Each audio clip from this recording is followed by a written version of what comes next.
Marco, don't forget to put your district in front of your name, please.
Good morning, morning all.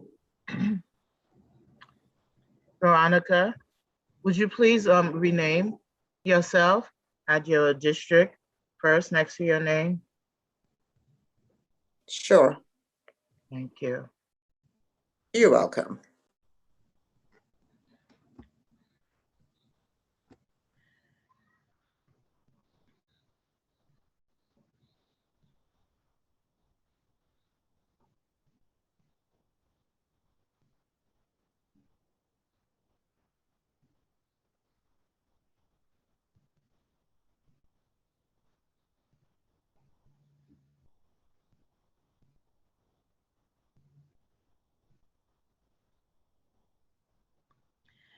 Lily White at White.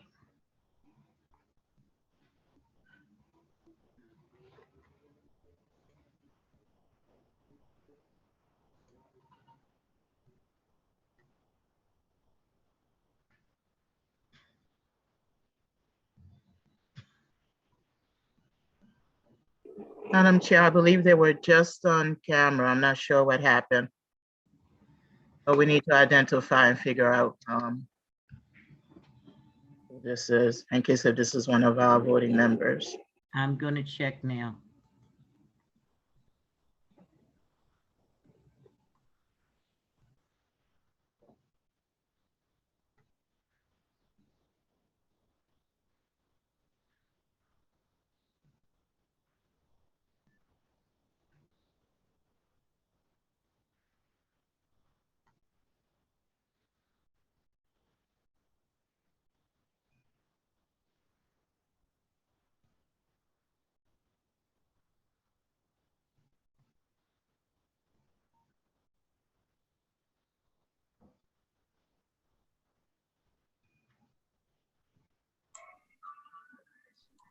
Okay, I'm gonna log off and log back in. It's under my daughter's name.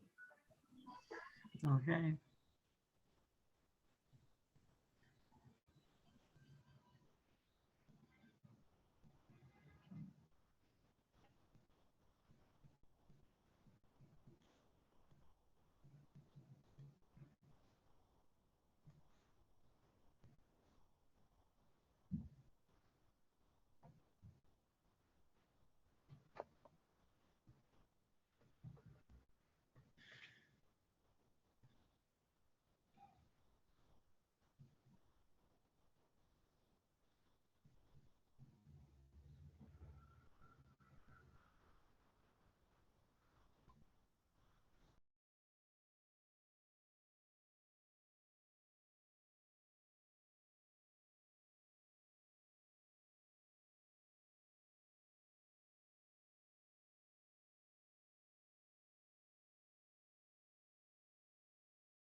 Good morning.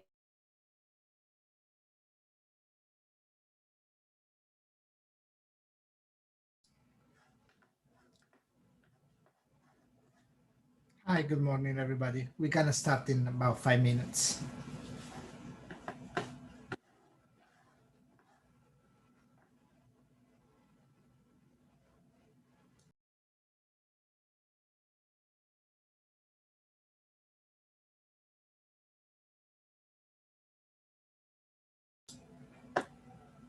Hi, Francis. Good morning, everyone. Hi, Marco. Hi, Jack. Hey, maybe it's my computer, but I can barely hear y'all. Hi, Lainey. Hanging out.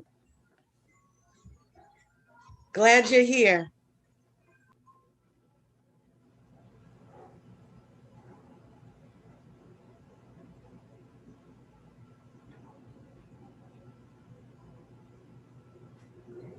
I see Jimmy. Yay.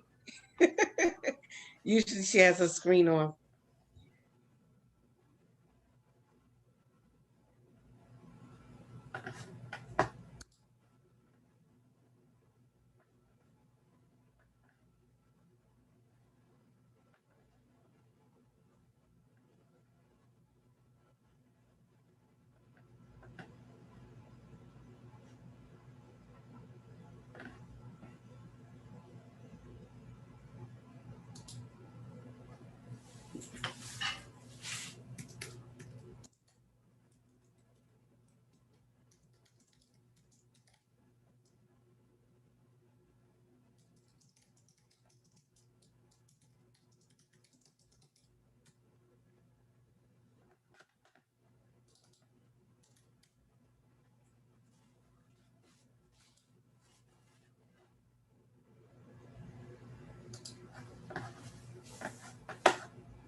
Hi, Marco. How you doing?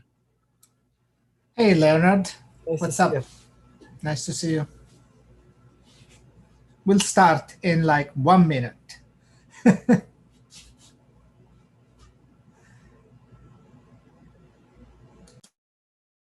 Hey, Jimmy. Good morning, Leonard. How are you this morning? Good morning, everyone.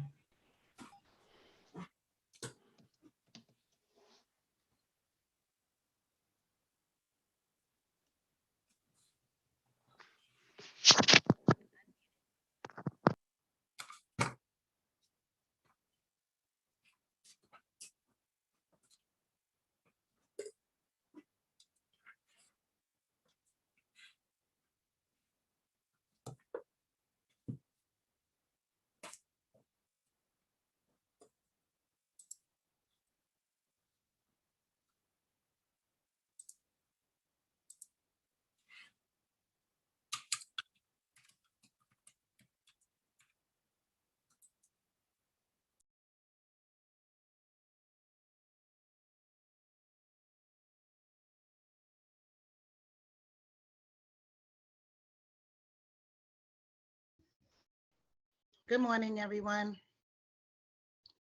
Good morning. Hey, lady. Hi, Rashida. How are you? I hope you're okay. Are you okay? Deep breaths. Yeah, right. A lot going on. We'll make it through. We'll make it through. All right. Welcome, everybody. It's 9:30. Let's start the meeting. We're going to quickly go through a roll call to keep the attendance, and then we move straight to Lenny presenting. So District 1 is me, and I'm here. Leonard, District Here. 2, I saw you before. How are you doing? Good. And Jimmy I'm is here. District 3, Rashida also is here. District 4, and I saw Aisha also earlier, right, from District 5. I don't see her anymore, but I thought I saw her. I'm here. Okay. Oh, that's what I thought. Okay, sorry. We have a new rep for District 6, Luis. Not sure if... I'm there you here. are. Thank you. Yes. Cool. Welcome. Welcome, Thank you, sir. Luis. And I don't know if District 7, Shima Loggins is here. Maybe not. Angela, District 8. I don't see her. And District 9, probably Griselle. No. Maria from 10, not here yet. Miriam from 11. Good morning, everyone. I'm here. Oh, there you are. Sorry. That's okay. Doris from 12. Morning. Good morning. Oh, I was wondering who had that nice sentence on their thing. How you doing, Doris? My camera's not working as far It's as my fine. image, but it lets me do that. So I do that instead. Yeah. Celia from 13. Not here yet. Unfortunately, 14, I believe they are doing today a new election in the district, so we don't have a rep for 14 at this moment. Justin from District 15. No, see it. And Marta from 16, I don't see. Veronica, I think I saw you. Yeah, there you are. How you doing from 17? And Luvenia from 18. Not here. And Thelma, how are you doing from District 19? All right, and yourself? I'm good. So then we have Janine from 20. Good morning, Marco. Good morning, everyone. Good morning. Randy, not going to be here today. Sabina, 22. Yes, Oh, there you are. Yeah, sorry. And Josh, I think I saw you before. Yep. Good morning. 23. Mati, I don't see Mati. This is 24. Okay, she'll probably make it later. Francis, I know you're here. How you doing? This is 25. Cecilia from 26. I don't know that she's here yet. And Lisa from 27. I don't see. Jessica from District 28. I saw you before. Yeah, I think you were the first one here. Kamaria, 29. Oh, and I see Griselle just got here. So how you doing? That was District 9 that we skipped before. Anna from 30. Not here yet. Yes, Marcos, I'm here. Oh, sorry. I'm sorry. It's okay. Yeah. Is Jazzy here from District 32? I don't see her. She'll probably come soon. Andrea, 75. I'm here. Hey, how you doing? Hi, good morning. Cecilia, Brooklyn High School. Not here yet. Lourdes from Bronx High School. I'm sure she'll make it, but she's not here yet. I'm here. Jackie. Oh, you are? Oh, Yes. How you doing, Lourdes? Not very good, but I'm here. Sorry to hear that. Cool. Thank you, Lourdes. Thank you for coming. Jackie from Manhattan High School, I see Good you. morning. And Shirley from Queens High School, I see you. And I don't think anyone is here from Staten Island High School, correct? Or is somebody here? Oh, Mr. Chair. What's that, Marie? What did you say? No, not at Okay, this right. time. Right, great. Cool, And so we're Mr. done Chair? with the, yeah. Just a minute. District 13 is in attendance. Ms. Celia Green. Oh, okay, great, thank you. Marco, before we begin, can we please ask for a moment of silence because we have not done this, because we have had a lot of teachers, staff members, that passed, and, we also have lost family members or whatever it is. Can we please have a moment of silence for that, please? We need to have that. Yes, yes. Okay, can we have a moment of silence, please?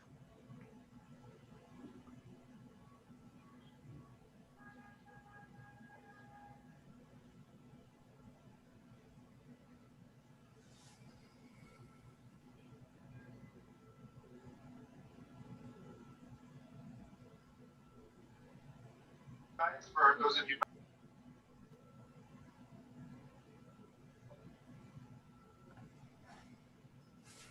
Okay, thank you, Jimmy, for asking, for calling for that. There have been. Okay, you can go on. Lenny, just take the floor. It's all yours. Do you need to present? Do you need to have to share the screen? Yes, can I share the screen? Okay, let me give you permission. I What is it? apologize, Marco. Are we doing minutes? We will do them later.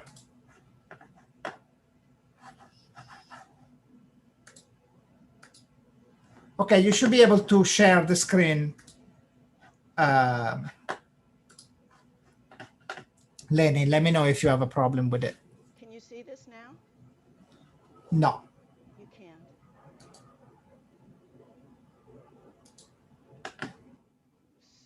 So how do I do that? I always forget. I have to do something on my side, right? I click on my. So at the bottom, you have like a typical green button that says share screen. Yeah, and that opens up a window that allows you to select what it is on your screen that you want to share. Okay. And then you click share.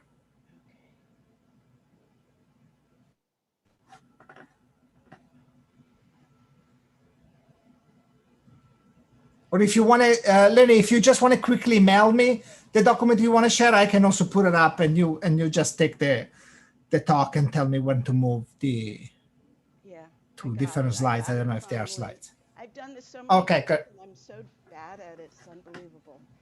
Anyway, thank you. Can you see it? One thing, I hear it pretty low. Can you maybe talk a little closer to the microphone? I don't know if it's just me. Okay, can you hear me now? I can hear you, just a little bit low, but I guess it's fine. It's hard to hear her. Very low. Sorry.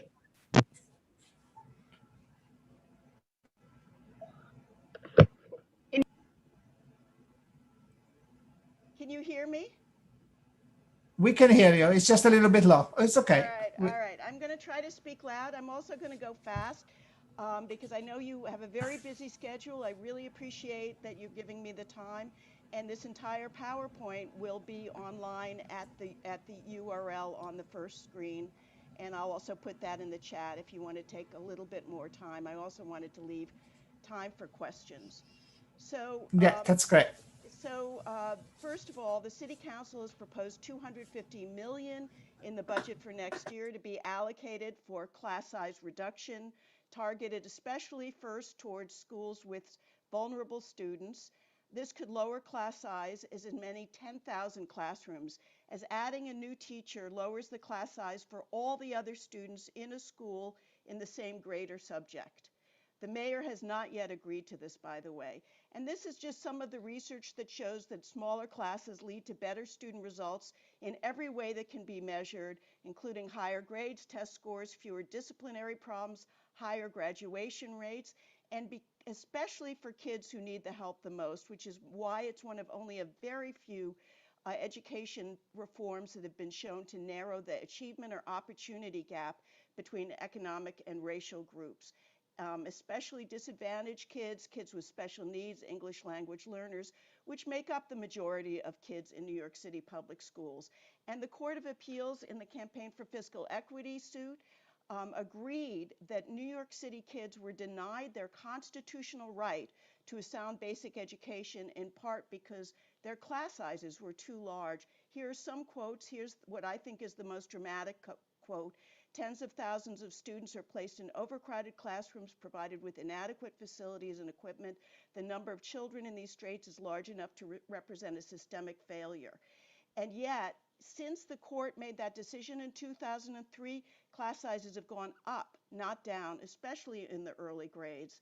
And you can see from this chart, with this red line right here is what the class sizes in K through 3 were when the court made that decision, and you can see what they are now.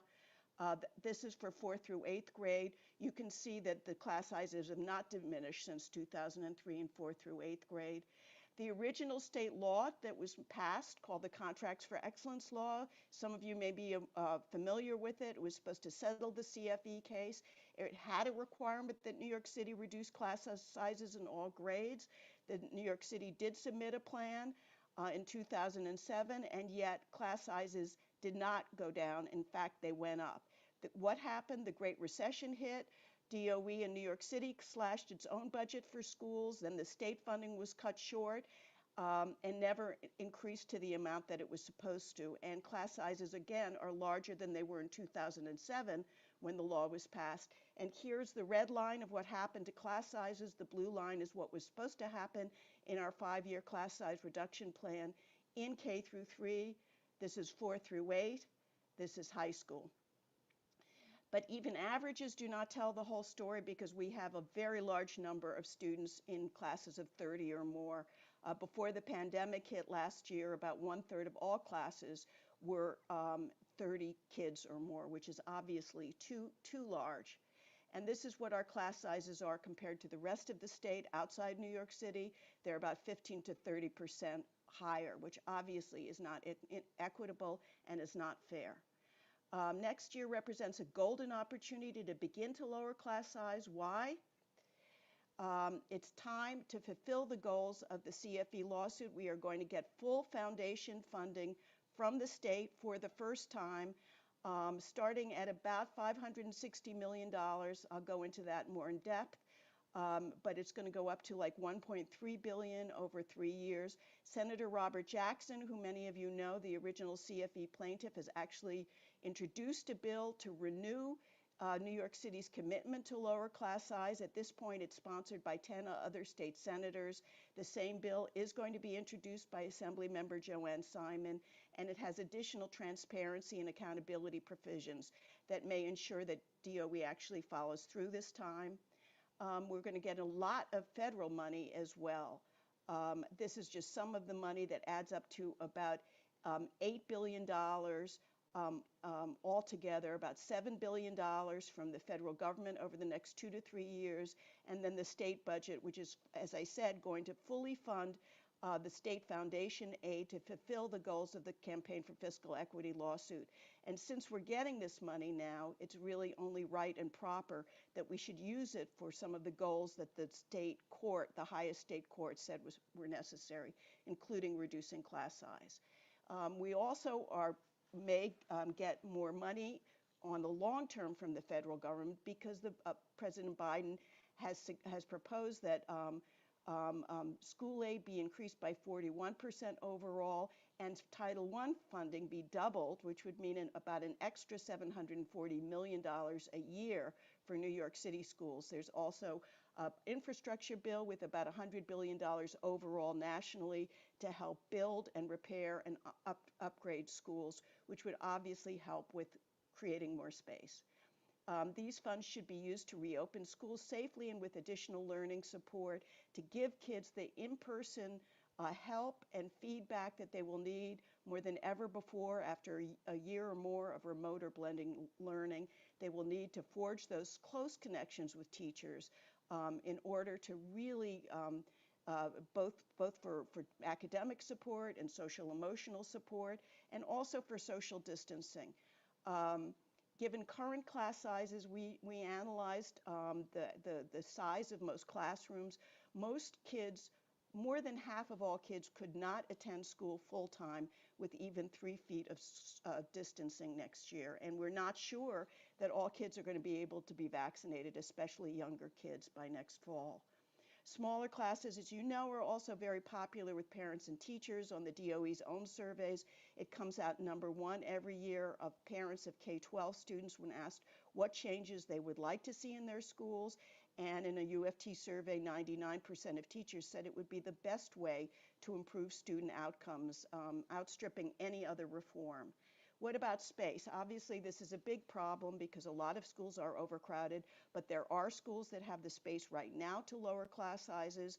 More space could be created in elementary schools by moving some pre-K classes to standalone DOE early childhood centers and community-based pre-K centers that have thousands of empty seats. There are also 17 parochial schools that recently closed that DOE could purchase or lease. And in the short and the medium run, the capital plan should be expanded for school construction, aided by the billions of dollars in additional federal funds we're probably going to get from the infrastructure bill.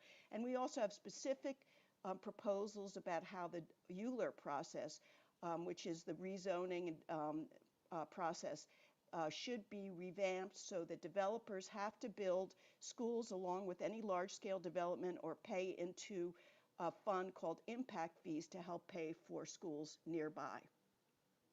With a large infusion of federal and state funds, it's the best opportunity we've ever had to reduce class size, to really provide New York City students with their constitutional right to smaller classes, and they will need that opportunity more than ever before in order to recover from the losses they've suffered and also for social distancing. And we believe there's no longer any excuse for the mayor and the city council to deny kids with those rights. So how can you help? We have a petition urging the mayor and the chancellor to allocate $250 million for smaller classes in next year's budget. The link is there. We have a resolution that CPAC is going to consider today. Your President's Council and your CECs, I would really appreciate if you considered passing this resolution as well. The link is here, but I can also email anyone the resolution if they'd like to see it. We're holding a parent action conference on Saturday, May 22nd, co-sponsored with CPAC, where we're going to talk about not just class size, but really brainstorm with parents about how some of the other funds should be spent, because really it should not be a decision by the mayor and the chancellor alone. We really need parents' ideas and input on how to spend all this unprecedented amount of resources. We also have a survey on this that we would love people to take. It's only 3 minutes, and you can rank your priorities for the spending of the fund. Sign up for our mailing list, and also ask us any questions at info@classsizematters.org, or you can get any information there. So that's my presentation, and I'd be happy to answer any questions you have. Thank you, Lenny. Let's just go with questions, guys. Raise your hands. Hold on, I need to. I have a question, Marco. I can't find the thing to raise my hand. Okay, maybe it's Francis. Go ahead. Yeah, go ahead, Francis. Being that there's some talk about saying that they're going to force all families to go back. Right now, the way it's set up, where most 50% of the, our city is home, remote, because they want to be home. And now because of that, it allows us to have that good amount of class number inside of schools. But if they change that in September, everything's going to go back to 30 kids, and it's going to be, for me, a disaster. So I'm thinking if they keep this flexibility, we might be able to pull off those numbers. Well, I think the main point here is that we want parents to have the option either way. And if more parents choose to send their kids back to school, I can't hear you. Oh no, really? Can you hear me now? Yeah, we can hear it. It's just very low, Lenny. I'm really sorry. I think the main point is that parents should have the option of whether to send their kids back to school or not. And if most parents decide to send their kids back to school, there should be a way to keep them safe and to have social distancing. And especially for the younger grades, for kids who have not yet been vaccinated, we think that there needs to be smaller classes to make that happen. Did that Thank answer you. your question? Veronica. Hi, good morning. My question to you, you're talking about vaccinated. So what would put in place for the parents who choose not to have that vaccine to their kids? Because a lot of parents are, not comfortable with it, like myself, because, we're not sure. What would be put in place then for those kids? I'm not the DOE. I don't have all the answers on vaccination, and I would not presume to say. Thank you. I'm really here to talk Luis? about class size. Oh, I'm sorry. Yeah. My question to Leonie is, I would like to join. I think she's scheduling a press conference on May 22nd. I need to know more or less what time it is. I could be there. It's not a press conference. We may have a press conference later on in June. Lonnie, can you put the link in the chat as well as the information? This way here, they would have it. That would be good. Put the link in the chat. On May 22nd, the Parent Action Conference, brainstorm about how we would like to see the money spent, and we're going to have a keynote address by Representative Jamal Bowman from Congress to talk about the federal funds, and then we're also probably going to have speakers from the city and the state level as well to talk about the funds that we're getting from those levels of government. And I will put the link in the chat for our Parent Action Conference, May 22nd. It starts at 11 o'clock by Zoom. Everybody is invited. Thank you, Leonie.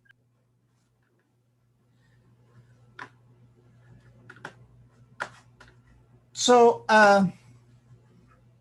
Lenny, so the thing to do right now that you recommend, Lenny, is that, so we have already a resolution draft that we took from something you'd originally draft to approve and to put pressure to reduce, in fact, the class size. What other action do you recommend that parents should take to ensure that this happens? Well, one of the more important things is to sign the petition to the mayor. So far, it only has about 650 signatures. We would like to get at least 1,000.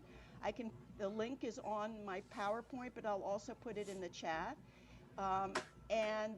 Also send an email to your state senator to sign on to Robert Jackson's bill. We have the link in the PowerPoint as well, and I will put that in the chat. All you have to do is click on that link and put your name in, and they will send a letter to your state senator asking him to sign on to that bill. So I think those are the two main things we need. I'm happy to speak to any CEC. I already have appointments to speak to several of them about this issue. Every year, the CECs have a contract for excellent hearings, you may know, and I'm happy to be invited to any of those hearings where the DOE is supposed to tell us how they're going to spend this money, the additional foundation aid. In the past, they said, oh, we're not getting any more money this year, so we're not going to reduce class sizes. They don't have that excuse anymore. We would like the CECs to pass a resolution. I'm happy to speak before the CECs, but the two main things is sign our petition and send a letter to your state senate. And if you don't opt out, then you will be also on my mailing list automatically. And you will know what other actions we will take. We're probably going to have a press conference in June on this to press the city council to really push as hard as they can, and also the mayor, to really include this money. So far, he has this very amorphous plan, $500 million for tutoring and more testing.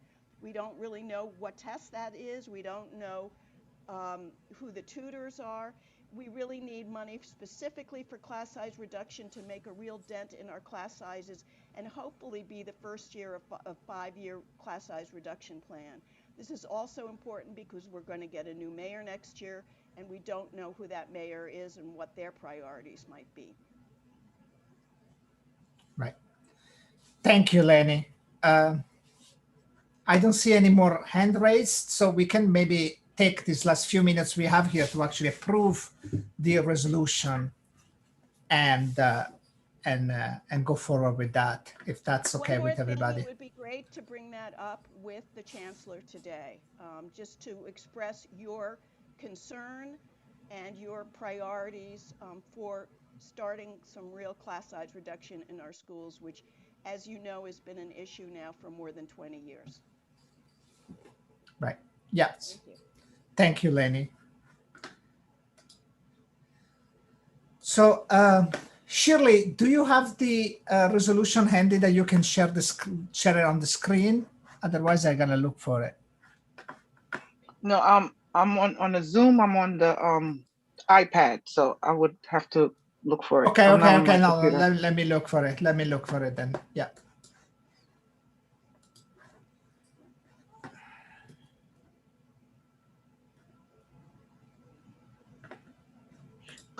Lainey, did you want to put an email or a contact us link in the chat, and we can copy it and share it out? I know you gave we have the link for your website, but it might be. Did. She just did. She Thank just you. added.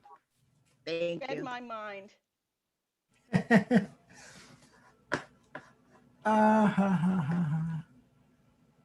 Marco, while you're looking for that, there is a couple of questions on the YouTube. Can I ask one of those questions? Go ahead. Yeah. Go ahead. Yes, of course. Okay, so we have from Cynthia, has class size matters pursued conversations with the school construction authority and ODP to make sure that we do not return to full-size classrooms? Spoken to them recently about this. I have spoken in the past about this.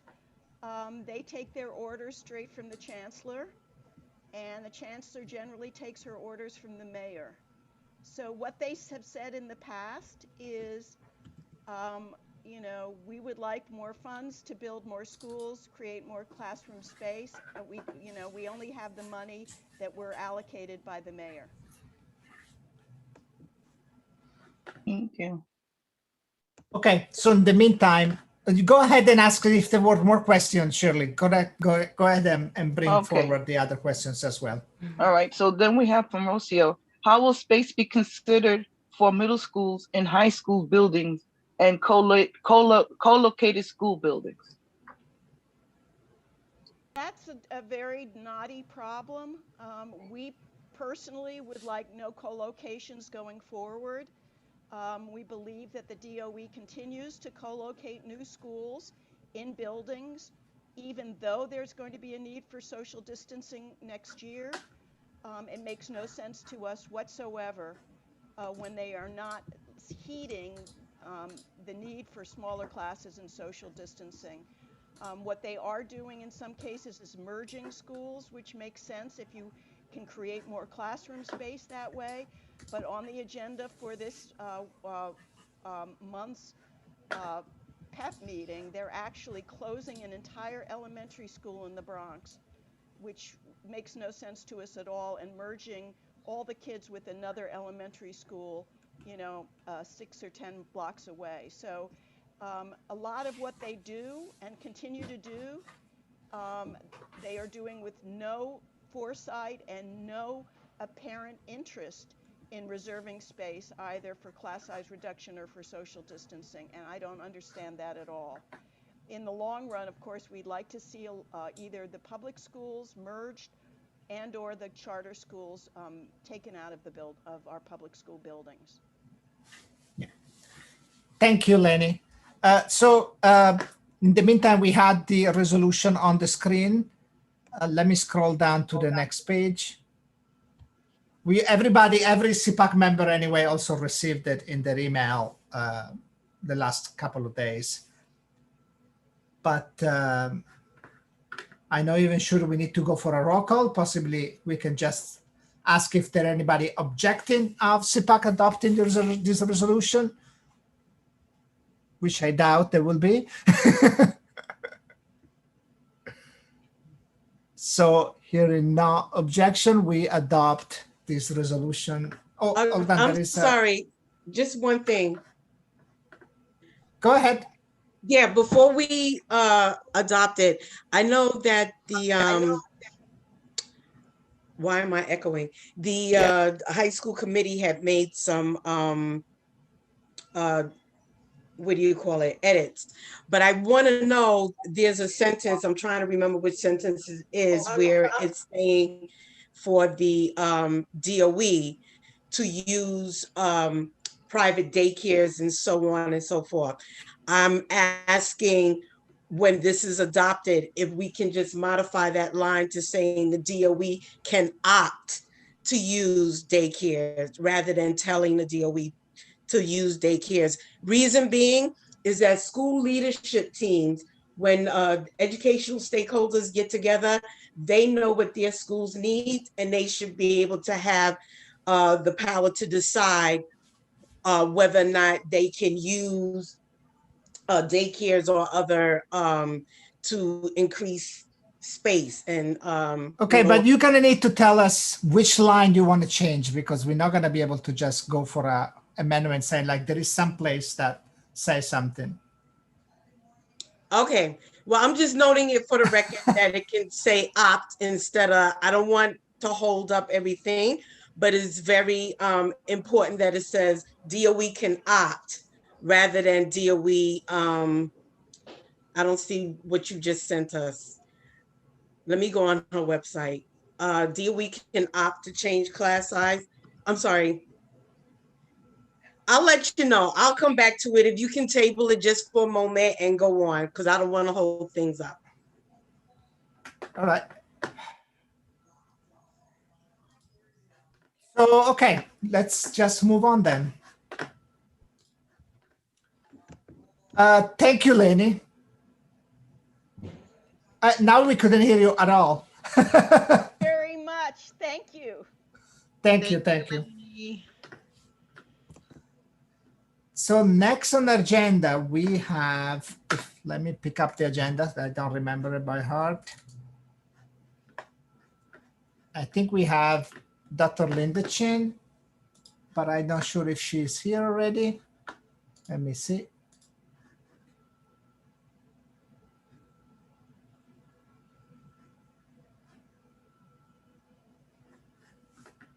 No, I don't see her, but I do see Jazzy that I didn't set as present before. How are you doing, Jazzy? I'm okay. The chair, I do believe that Deputy Chancellor Christina Fody is in attendance, so I'm not sure. It's 3 after, and we're expecting Dr. Chen. I'm not sure if she's there on behalf. It's okay. We can wait. We can wait a moment. She might be held up by something. And Good morning. I'm gonna send a message to Dr. Chen now. Okay, thank you. Hi, good morning. It's Katie Morrow. I'm Linda Chen's chief of staff. I'm so sorry. I know that she was in another meeting with the chancellor. She was in back-to-back, so I think she's switching over right now. I'm so sorry about that. Okay, no, don't worry about it. It's been a busy morning. Yeah. While we wait, in fact, we could actually go ahead and have a quick look at the minutes. Everybody got the minutes from last meeting. I know. Shirley, I need you to share those because you made a modification, which I don't have. If you can quickly put it on the screen while we wait for Linda Chen. Yeah, Marco, I'm on my that's iPad. why you can't. That's why you can't. Can you send them to me? Can you send them to me? You sent it? Oh, okay, yes. Okay. Oh, yeah, I see them right here. So here.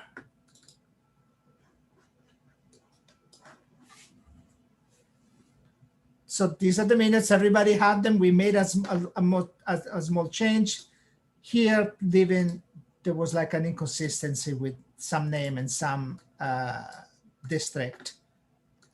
So we fixed that. And we added the name of the person that presented for the presented on the opt-out. So is there any additional amendment to these minutes that you want to have? Otherwise, we're just gonna be able to adopt them as they are.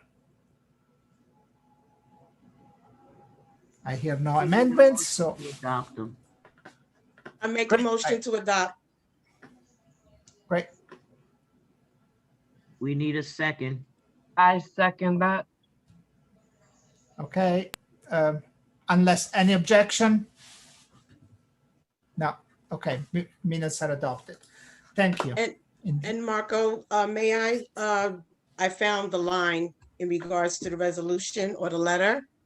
Yeah, just 1 second. If Linda Okay. Chen is here, we're gonna give her the floor and we go back to that later. Otherwise, Okay, yes, she let me is. know. Yes, we go back to that after it. Hi, Linda. How are you doing? Good. Take the floor. Oh, you're very low. Oh, can you hear me better now? We can hear you, but kind of low. Let me see. Maybe put the microphone inside the mask. Oh, can you hear me better now? A little bit. Yeah, go ahead. Go ahead. Okay, I'm so sorry. Yes, we're. Oh, this is way better. Oh, okay. As you can see, we're in the office, and so we're exercising our safety protocols here. So excuse me for the mask. I hope everyone can hear me better now. I am so happy and privileged to be with you here this morning. And I really want to thank you all for your leadership. Throughout the past year, we have been on Zoom calls. I'm just kind of looking at names and faces here, and partnering in ways that we, have never beyond what we've imagined. And so I appreciate you having myself and my team this morning. So Christina Foti, who's our deputy over special education, is here, as well as Mirta Sanchez Medina for multilingual learners. I'm not sure if Larry made it over. We were in another meeting with the chancellor just now as well, but he's over teaching and learning. And so I'm happy for them to be joining here in this space as well. So I know you're going to have other folks on, but want to update you on a few items. And Marco, can I just check with you? Do you, just to monitor time here, how much time, and then do you want a certain amount of time for Q&A? I just want to make sure to respect everyone. So you have till 10:30. Okay. And if we can leave maybe the last 10 minutes for questions, so that you have maybe 10, 12 minutes for presenting, and then maybe leave 10 minutes for questions. Okay, thank you so Thank you. much. So I'm really excited to support our Chancellor Porter. And as you know, she has come in day one talking about open, open, open. And with your support and partnership, we've been able to expand opening for this school year. And I wanted to focus on the other two opens, if you will, for our time together so that you know what is happening there. So for summer supports, as you know, the second open that we think about is being able to make sure that we provide the best summer ever for our students. We know that they have been through so much in the past year, and we really want to make sure that summer is a fun and joyous learning time. And so part of what we're doing under the Chancellor's vision is to make sure that we expand and open up summer school for everyone. Not in the same way as I have to make up something. Yes, there may be some students who have sort of mandated summer opportunities, but we're trying to make this a fun experience for everybody. And that's why we partner with community-based organizations as well. So for this Summer Rising, I do want to also flag when there are some things that are different from past years. So we know that our families of multilingual learners have looked forward to a centrally hosted Multilingual Learner Academy each year. And what we're really pleased to say is that we will be supporting our schools to be doing this so that there's actually more money and funding and more flexibility with student enrollment and course scheduling so that students can participate in this work in their home schools. We're investing over $1 million for ELL supports, beginning with teachers to support all of our students. And we know that and expect and hope that we'll have at least 62,000 of our multilingual learners join in over 100 hubs across the city. So again, that is embedded in enrichment and experiences to be outside and to learn other things and really to be able to connect. Through all of our conversations in the past year with students and families, there's just this universal need and desire to connect again. And that is a big piece of what we think about for summer. So that outreach is happening, and you should be getting information from your schools on that piece. So whenever our multilingual learners are in school for summer, they will be given particular services. And centrally, under Mirza's leadership, we've been really supporting standalone ELL programs for those students who will have an ENL teacher to really be able to develop their English language development in those thematic units. And those will be standalone units that all schools will have access to, and we will provide central supports in. I want to also highlight our students with disabilities in terms of the Summer Rising work. As many of you know and have students who are in 12-month IEP services, those will be delivered for those students who have year-round IEPs, if you will. They will have the opportunities to be going in person or remote, depending on family preference. We know that during this time of transition, there may still be some preferences to engage remotely. We are also making sure that we have all the supports that are needed from July 2nd through August 13th for those students in both ESY as well as Chapter 683 programs. And we also have related services for our students available, certainly according to their 12-month IEPs as well, and ASD programs for elementary, which is also new this summer, as well as middle school students. I want to also switch over to our summer opportunities for our College Bridge program. So we know that this year's seniors, we just, our hearts go out to them for spending their last year in the system in this circumstance, but we want to make sure that any kind of summer melt, which is something that is often talked about as a phenomenon, we're trying to do everything that we can to ensure that our students are not falling into that summer melt, but actually thriving and being ready for post-secondary services. So we have College and Career Bridge for All, which is a program that will be offered to all graduating seniors who are not enrolled in a comparable program from June through the end of September. And also last year, just so that folks know, we served about 47,000 seniors in the class of 2020. So we look forward to doing that. Every senior is matched with a bridge coach.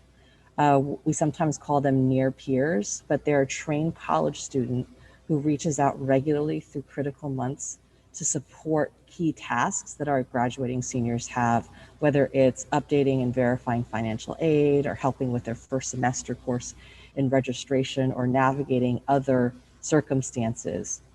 So that is a quick highlight around some things. I'm looking at my time and talk a little faster here on what's happening in the summer. I also want to highlight and talk about some things in the fall because I know that there may be a lot of questions around that.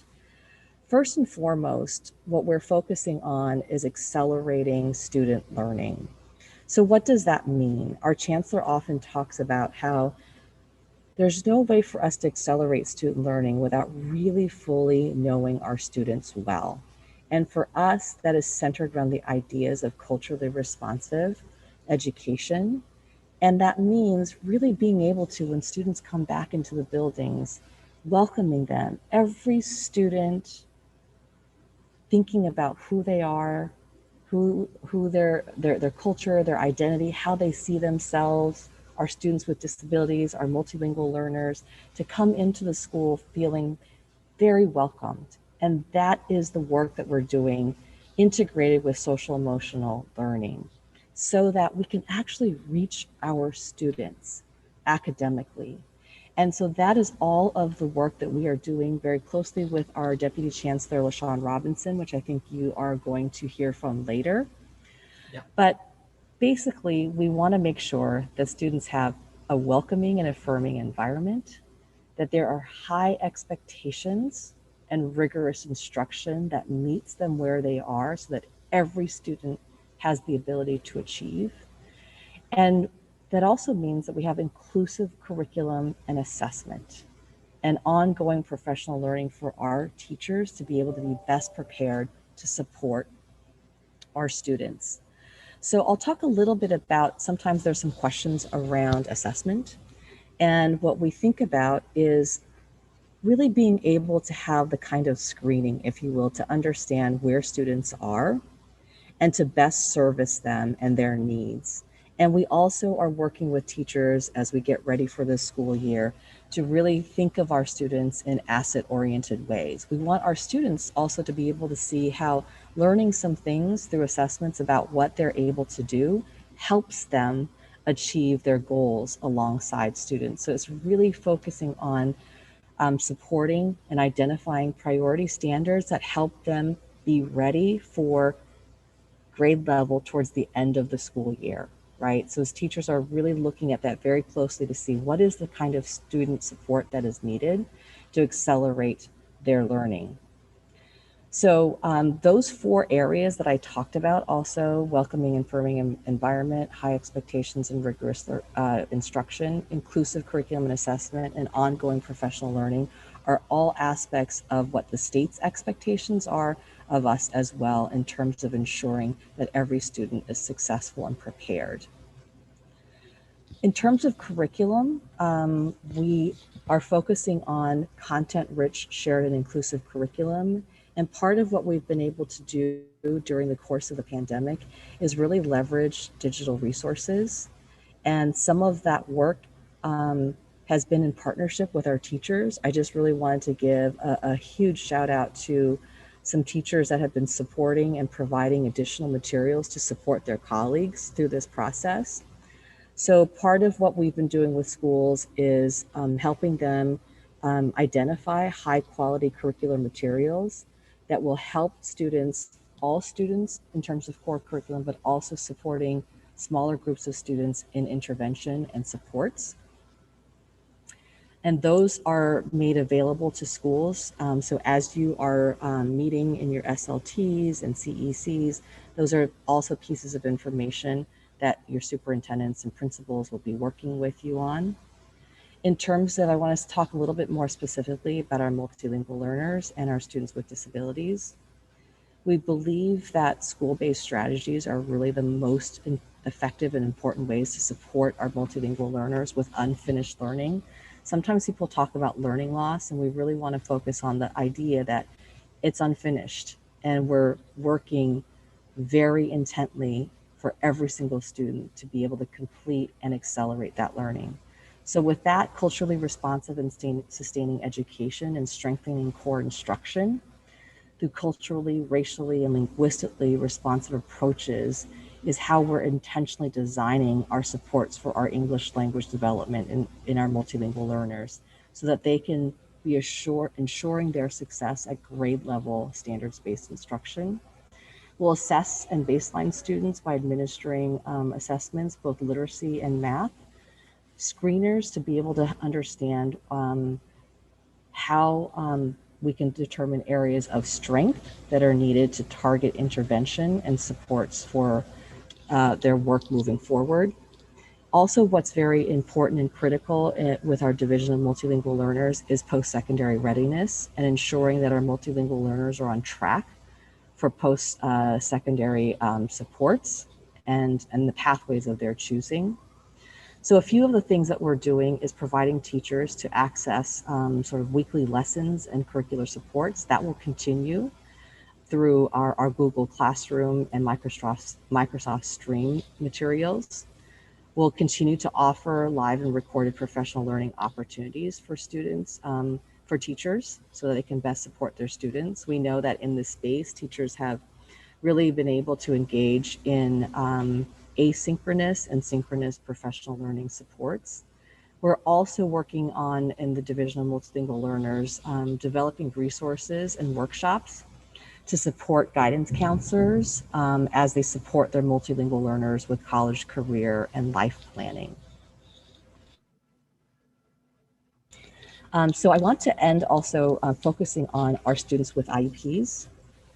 We know that students with IEPs have been greatly impacted by this pandemic, and students have experienced varying levels of unfinished learning. So we've really created a plan under the leadership of Christina Foti to ensure that we meet the needs of the students through recovery services that have additional targeted instruction and additional services to be able to close any gaps that were brought on by the pandemic disruption. This plan includes extending instruction to students who otherwise would not be age eligible. So I think many of you know that at the age of 21, students tend to age out of services, but we, similar to last year, are extending those to students who would have normally exited the system at the end of this school year. Our goal is to reach as many students with IEPs and students at risk as possible, prioritizing those that are most impacted to ensure that any learning loss is addressed and that students are set up for success in their current academic programs. So some of these things include, and I'll just give some highlights here so that we can get to questions.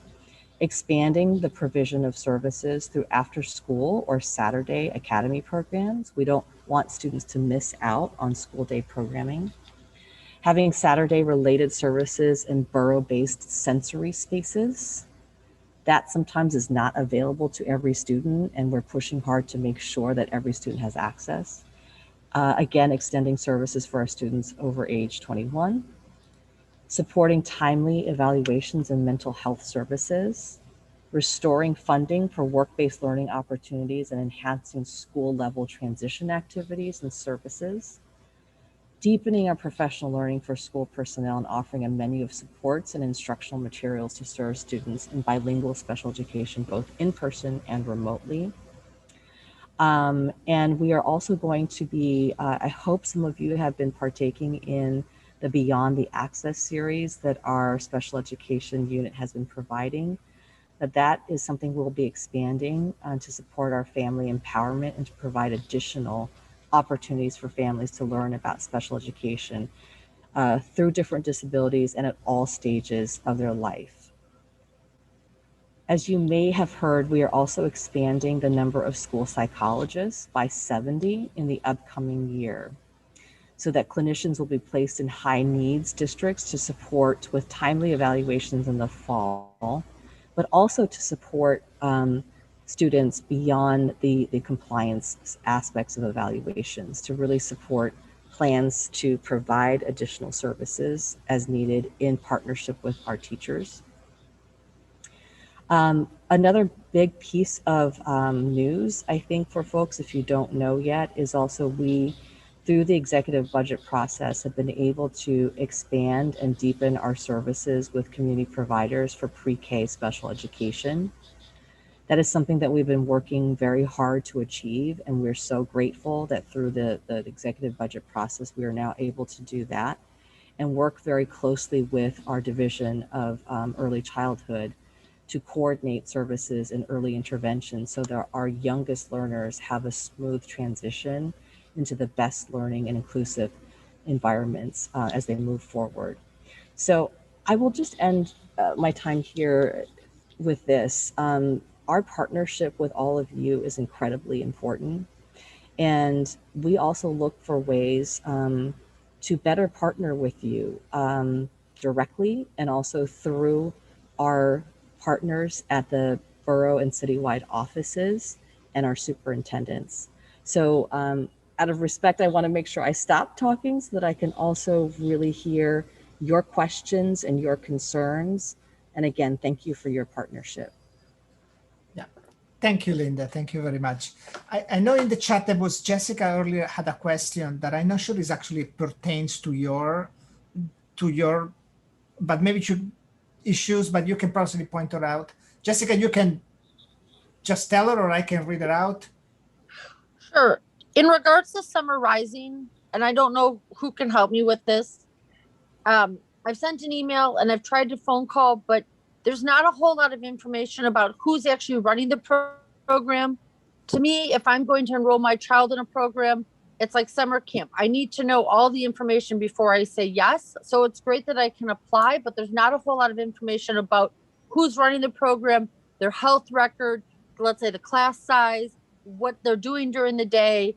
what they're eating, etc. So that's just sort of my feedback, but I'd like to talk to somebody. I just don't know who to call, or if there's a better email address than schools@summerrising.com or whatever the email address is.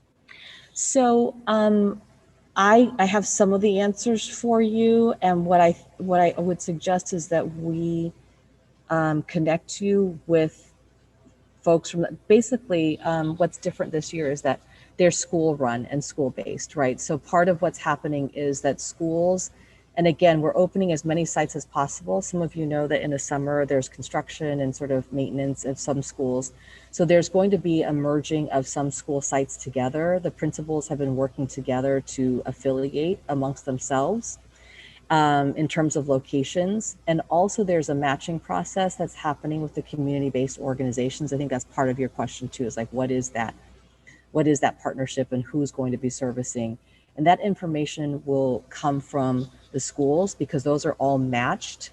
And what I'll do is follow up with our folks who are running the summer programmings to support the summer, to provide, Marco, maybe is it best to get the information back through you, and then that way everyone gets it in addition to Jessica? You can send us, you can send directly to CPAC and we can share it with all the members. Yeah, great. But I would highly Celia. encourage everyone to register online. And just because you're absolutely right, like that is a one way and it feels like you're not getting the information back. It's also because all of those particulars are being ironed out. Thank you. Celia? I have a question. You know, the Good mayor. morning. Oh, go ahead, the mayor Jimmy. stated that there was going to be universal system of assessment. Do you have any idea who would do these assessments? Who would administer them? Since he said it's going to be universal. Yes, so there will be common assessments and they will be assessed, they will be administered at the school level by teachers. So we are in the process right now of working with our schools to work out all the details, but that will be done at the school level and it will be common to the school. Thank you. But they will be the same throughout the city. Yes. There will be common assessments across the city. Yes. So across every school, there will be a set of common assessments that will be administered. Yes. Okay, great. Celia, District 13. Good morning. Thank you. Good morning. Good morning, Ms. Chen. I have two really quick questions. One of them is on D75 inclusion students. Will they get to remain with their typically developing peers in the summer programming? Because usually what they will do is they will take them from the site that they are at from September to June and put them into summer programming with the D75. But a lot of times that still means summer loss because it's not always on the same level. It's more difficult to have kids across levels and still get the same results. So is it possible that if their host school, so example, if their host school is in District 13 or District 17 or District 26, is having summer school, providing that they're already having summer school, can they stay in their host school with their typically developing peers for the summer? For the summer programming that's being offered. Celia, thank you for the question. I'm going to ask Christina to provide a few more details, but we always, as you said, strive to do that. And this summer, the partnerships with the community-based organizations are also, I just want to be really clear, part of D75's work as well. So they also have access and will be partnered with these organizations as well. And again, we are working with every school, specifically in D75, under the direction of Christina Foti, and she'll just give you a few more details on that, Celia. Thank you. Hey, Celia. Good morning. Nice to Good see morning. you. Nice to see you too. And everyone. Good morning. Yeah, the quick answer is yes, Celia. We're really want to make sure that our District 75 inclusion students have continued access with those students that they are with during the school year. However, we also want to make sure that this is going to be convenient and workable for families. And so for our District 75 programs, if a family would like to sign up for a CBO after the 683 program, so Celia, I'm shifting gears. So the answer to your question is yes. Mhm. And for our District 75 Chapter 683 students who attend the 75 program, we want to make sure there's flexibility in where those students can attend. And given that the 683 has a set amount of hours that they're supposed to run their program, we want to make sure that the D75 students generally have access to CBO programs after the 683 program ends. And parents will have choice in where they want to sign their children up to go, and what's most convenient and what's most interesting and appealing to them based on what the program is offering. So I want you to know we're considering both ends of that spectrum. Thank you. Also, a quick question around clarity in the 21-year-olds who maybe, the post-secondary readiness for the 21-year-olds. Are they getting to stay for just the summer, or are they getting to stay for the regular school year from September to June? The school, if they need the school year, Celia, we're assessing, the needs, and if our young adults need the entire school year, then we'll make that assessment and determination in collaboration with the family. But we can certainly provide that if that's what's needed. Okay, same question, same line of question. Suppose the kid is not that age, maybe they're 18 or 19 and they still need that extra year. Is that possible as well? Well, so we're not going to, Celia, in line with promotion policy. So our promotion policies still stand, but this is, I think your question is somewhat similar to what Grizel put into the chat about unfinished learning, unfinished IEP goals, unfinished related services.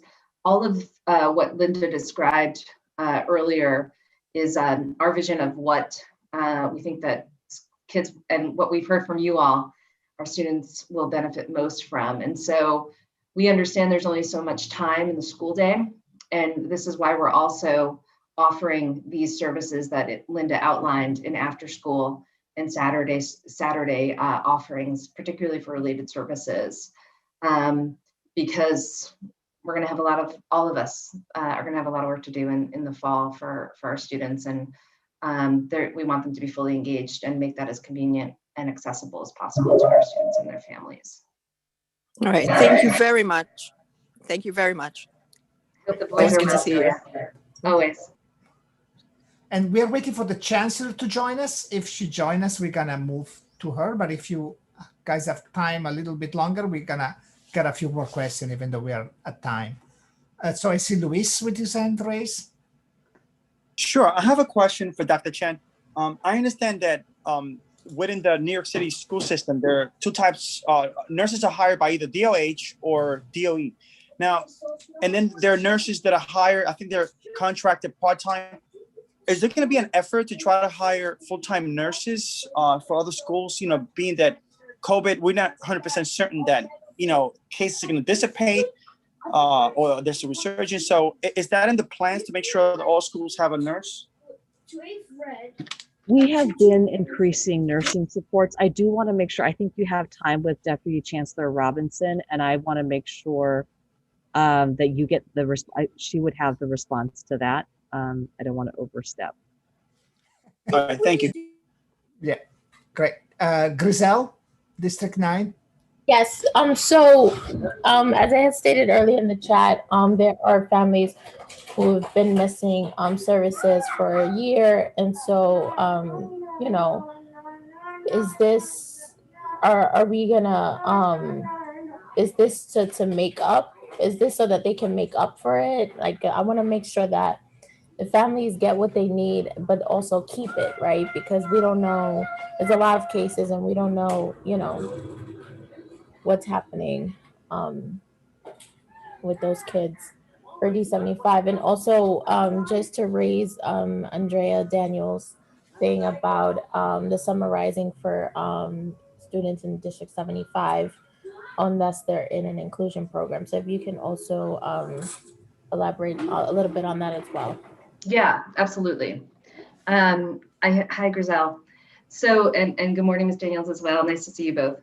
I see that the Chancellor is here. I can answer your question in the chat because I don't want to keep the Chancellor waiting. If that sounds okay, I'll throw the responses to both your questions in the chat. Okay. Thank you. Fantastic. Thank you. Thank you, Christina. Thank you, Linda. And Chancellor?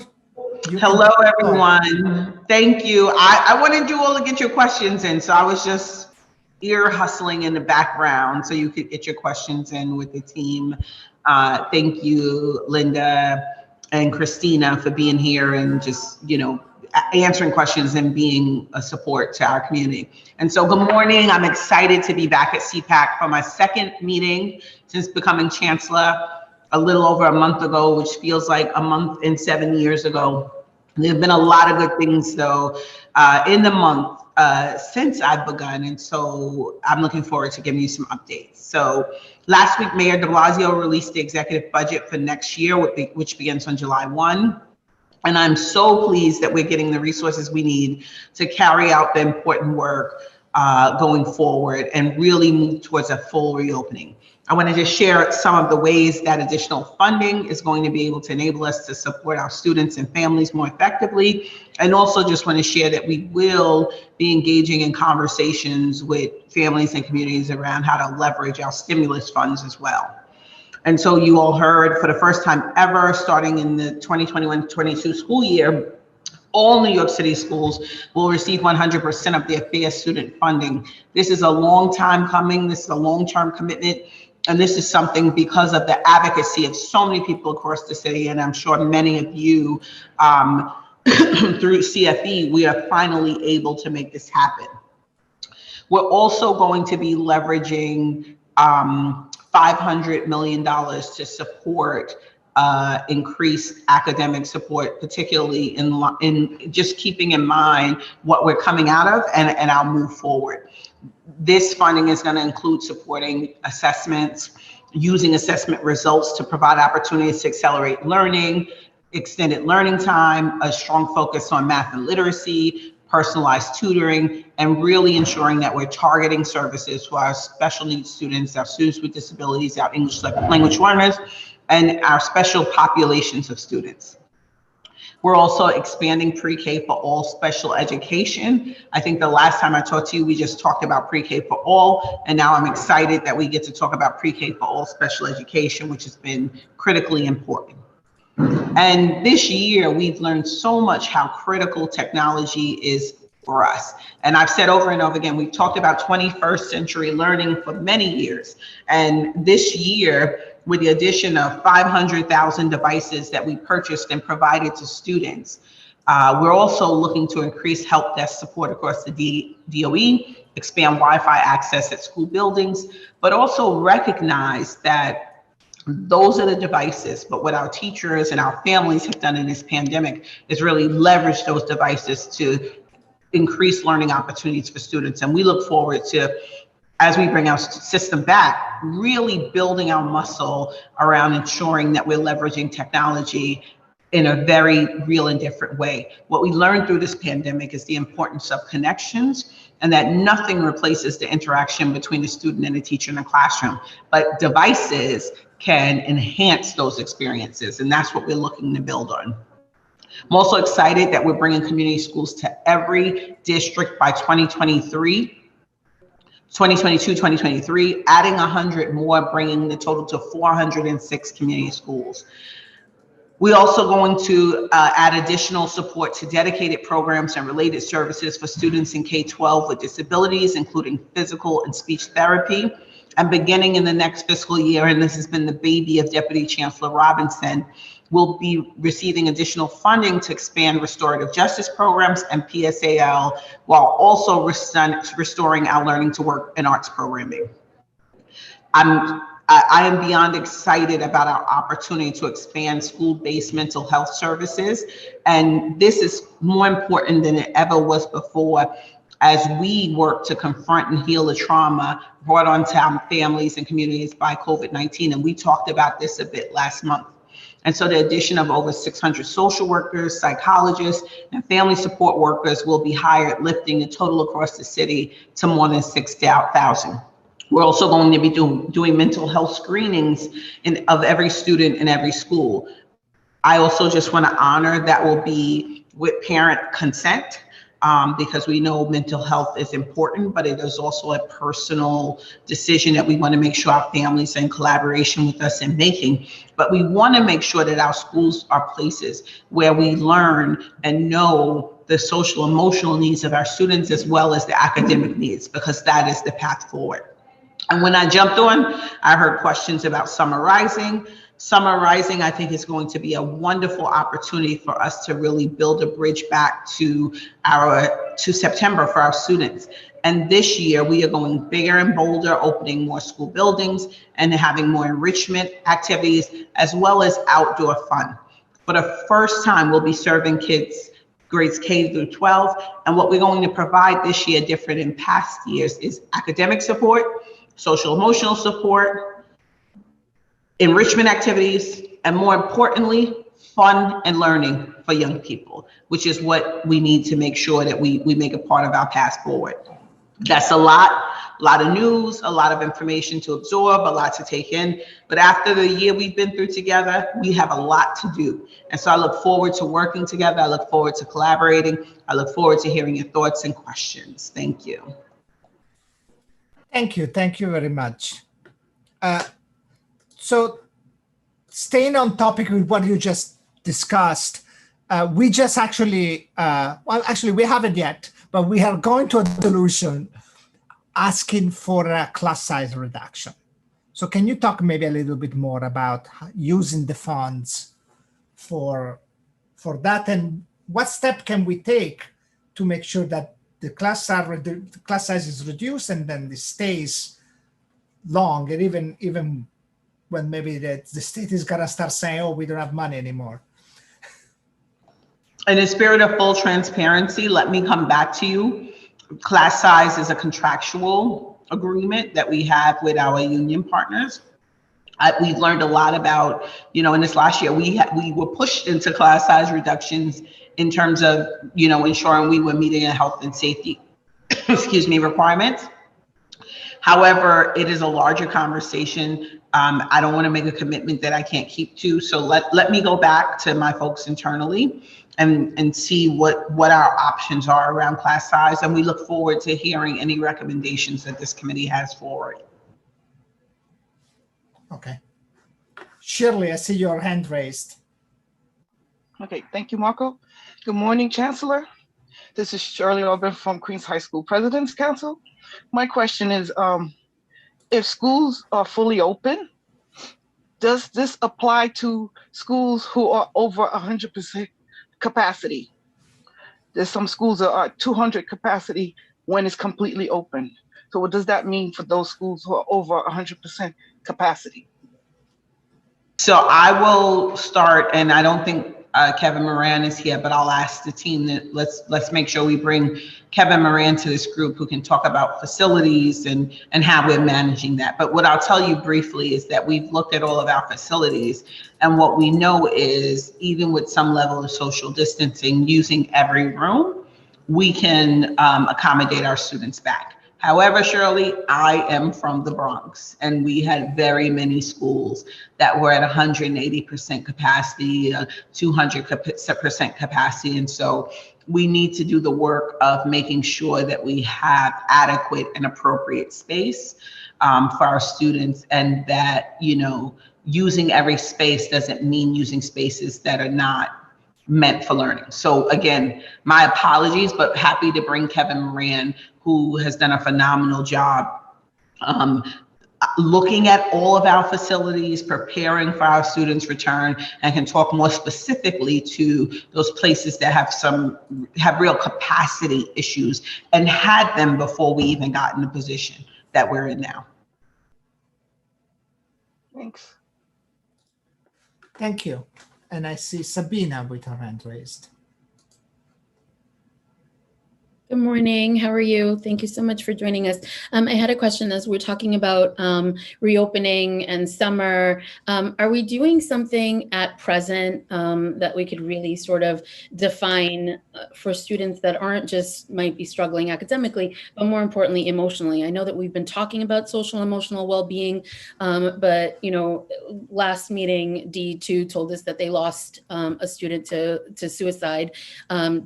D22 also lost students to suicide this year. So is there something besides some of the counselors that are in the schools, but even for remote students who don't have access necessarily or aren't coming out and saying, hey, I'm struggling. So I'm just wondering what we can do at this moment before we We even in this moment have access to mental health supports for our students, that teletherapy. I think what is so important is that we have to be in communication around our concerns. And I know you're talking about now, I'm talking about now and in September, we must build a bridge between academics and social emotional support, period, especially in this moment. It has been heartbreaking for me because in my BCO, we also lost several students throughout this pandemic. And we continue to, throughout that time, ask ourselves, what more can we do? Because that's what I think we've all been asking ourselves through this moment. And so again, looking forward to, we have to work very closely with our schools to identify concerns. I was on a call, before I got this job, when I was still the executive superintendent of the Bronx, and a student in the chat was crying out for help. He was in the chat of a meeting that, it was just like a community gathering. And he was like, I'm suffering, my family's suffering. And we have to really watch these remote spaces for cues. And some of them aren't that clear, but we want to honor and respect students' desires to have their cameras off, because again, I've said over and over again, if I was a student today, I would not have had my own device. I would have had a bunch of brothers and sisters in the background. And so there are a lot of reasons why I would have cut my device off, but we have to make sure that we're checking in with those students and just, even if it's a one-to-one in a private room, saying, how you doing? How's it going? And we have to build the capacity to continue to do that so we can identify where our students are struggling and where they need us to intervene in different ways. And we have remote resources to do that. So, thank you. Thank you. Leonard? Yeah, hi, Chancellor. Thank you for being here this morning. I just wanted to bring up an issue I think we discussed briefly at the last CPAC meeting, and that is the issue of students who are afraid to actually go to school, particularly Asian students that I know of due to increased violence. I was wondering if there's been anything done since our last meeting, any initiatives, any reach out to New York Police Department, anything like that to address issues, particularly in transportation. And I don't want to limit it just to Asian students. I think that there is a concern that certainly students who take public transportation may not be as safe as they once were. So I want to address that. And I just also want to ask, one of the other issues is a lot of the parents that I've been hearing from don't really want to commit to going back to school, because particularly at the high school level, and as you get into higher grades, when they go back into school, it's just Zoom in a room and it's not actually in-person instruction. So I was wondering if you could just talk about those two issues if you can. Thank you. Thank you. Leonard, you go to too many meetings. You almost forgot which one you were at. But I have to tell you, I love your library. I love a great library. No, this is the Wagner Library, just so you know, and I'm not here in person. I know. So just a couple of things I'll say. First of all, we worked really closely through the leadership of Mark Rampersand and Deputy Chancellor Sean Robinson. I'm making all of the Deputy Chancellors one person to ensure that we worked with NYPD in particular neighborhoods as students were coming back to school to ensure that our Asian American students felt safe returning. And we know that that was very real and remains to be very real, and we'll continue to build on those partnerships. We also, it is, AAPI Heritage Month. And so we're excited to celebrate the diversity and contributions of our AAPI neighbors.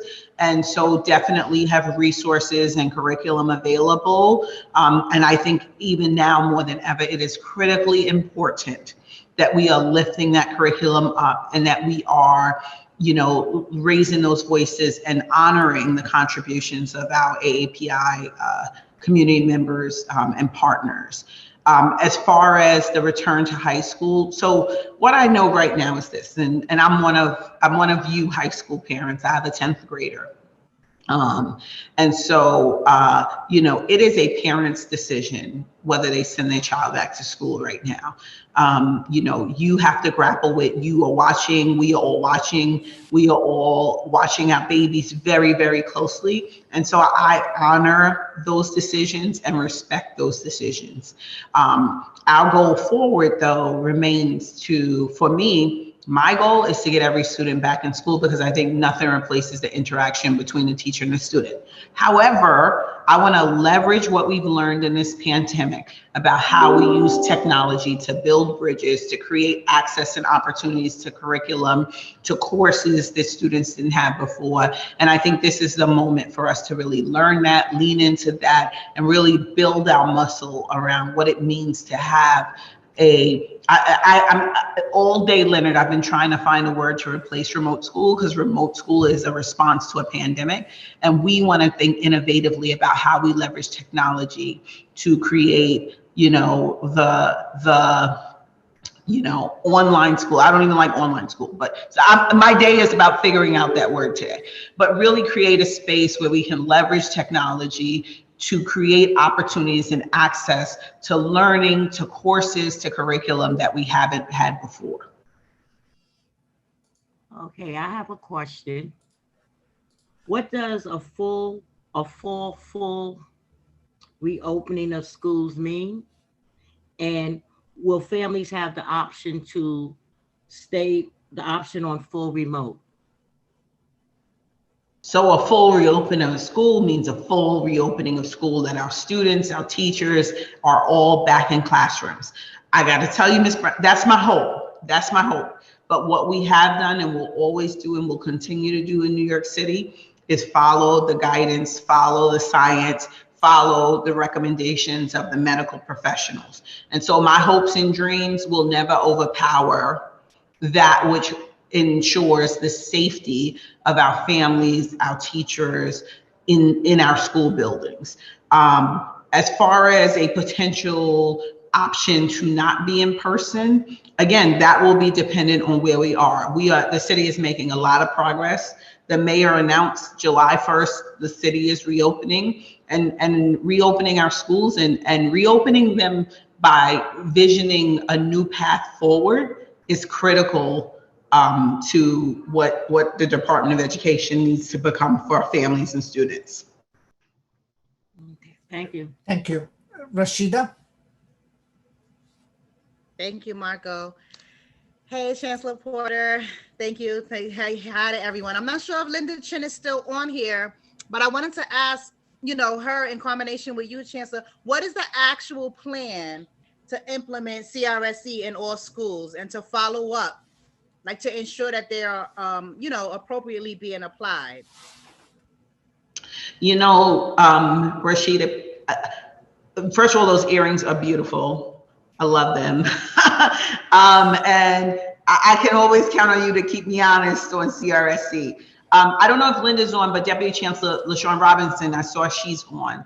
And I'm going to let her talk because I have asked Deputy Chancellor Robinson and our Chief Academic Officer, Linda Chen, to really partner very deeply on what I've said over and over again, and that our paths forward in New York City to a full reopening is ensuring that we are marrying social emotional learning with academics grounded in CRSE.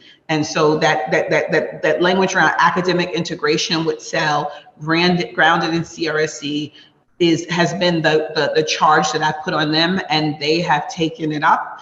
And so I'm going to honor their work and let LaShawn and or Linda, I don't know if Linda's still on, speak to that. Yeah, I don't know. First of all, good morning, everyone, and good to see you, Rashida. I don't know if Dr. Chen is still on or not, but I'm happy to get started. As the chancellor shared, we have really been grappling with this integration of social emotional learning and academics, fully recognizing that a young person's cognitive pathways, they're not separate and apart from each other, right? We know that relationships precede learning and mindsets for us educators precede skill sets. So that's an important part of the conversation that I've been engaged in with Dr. Chen. And, from that conversation came bringing our teams together to start talking through the social emotional lens and the academic lens and really thinking through how do we integrate this work so that young people in classrooms every day can be exposed to mental health and wellness so that it's not separate and apart. What we've seen, as you well know, Rashida, is CEL being implemented on the fringes of the work. So CEL is like this place that you go for advisory or this activity that you do, but we know that it's anchored deeply within the context of, academics and the way young people access learning. And that's work that we're tapping into. So the other charge has been to anchor the work in culturally responsive practices, right? So we are just starting that body of work and bringing our teams together. The chancellor said, this is the citywide instructional leadership team, and this is your charge to move forward with this work. Pre-pandemic, as you know, we were partnering deeply with community around CRSC, and that's work that we need to return to, because this is not something that we can, create or do on our own. Like at the core of CRSC is work that you're doing in partnership with community, and then being able to determine where's the evidence of our receipts here, right? So how do we know that we're making progress in this space? How will we evaluate ourselves? If done well, what's going to be different in our school communities? What will the learning look like? What will the experience of students be? What are educators doing? What will we see? And how do we know it's successful is all a part of this conversation. So I am not going to be in this space and tell you it's all planned out, it's all thought out, because that is not the nature of CRSC work. And we're certainly looking forward to powerful partnerships in this space so that we can engage in this journey together in partnership with our families and our students and school communities. Great. Thank you. I think the chancellor needs to go at 11 o'clock pointly. So let's get Francis' question. It's probably going to be the last one otherwise. Thank you, Marco. Go over time. Supporter. I have a question. I saw that in the school calendar, they changed Columbus Day to Indigenous Day, People Day.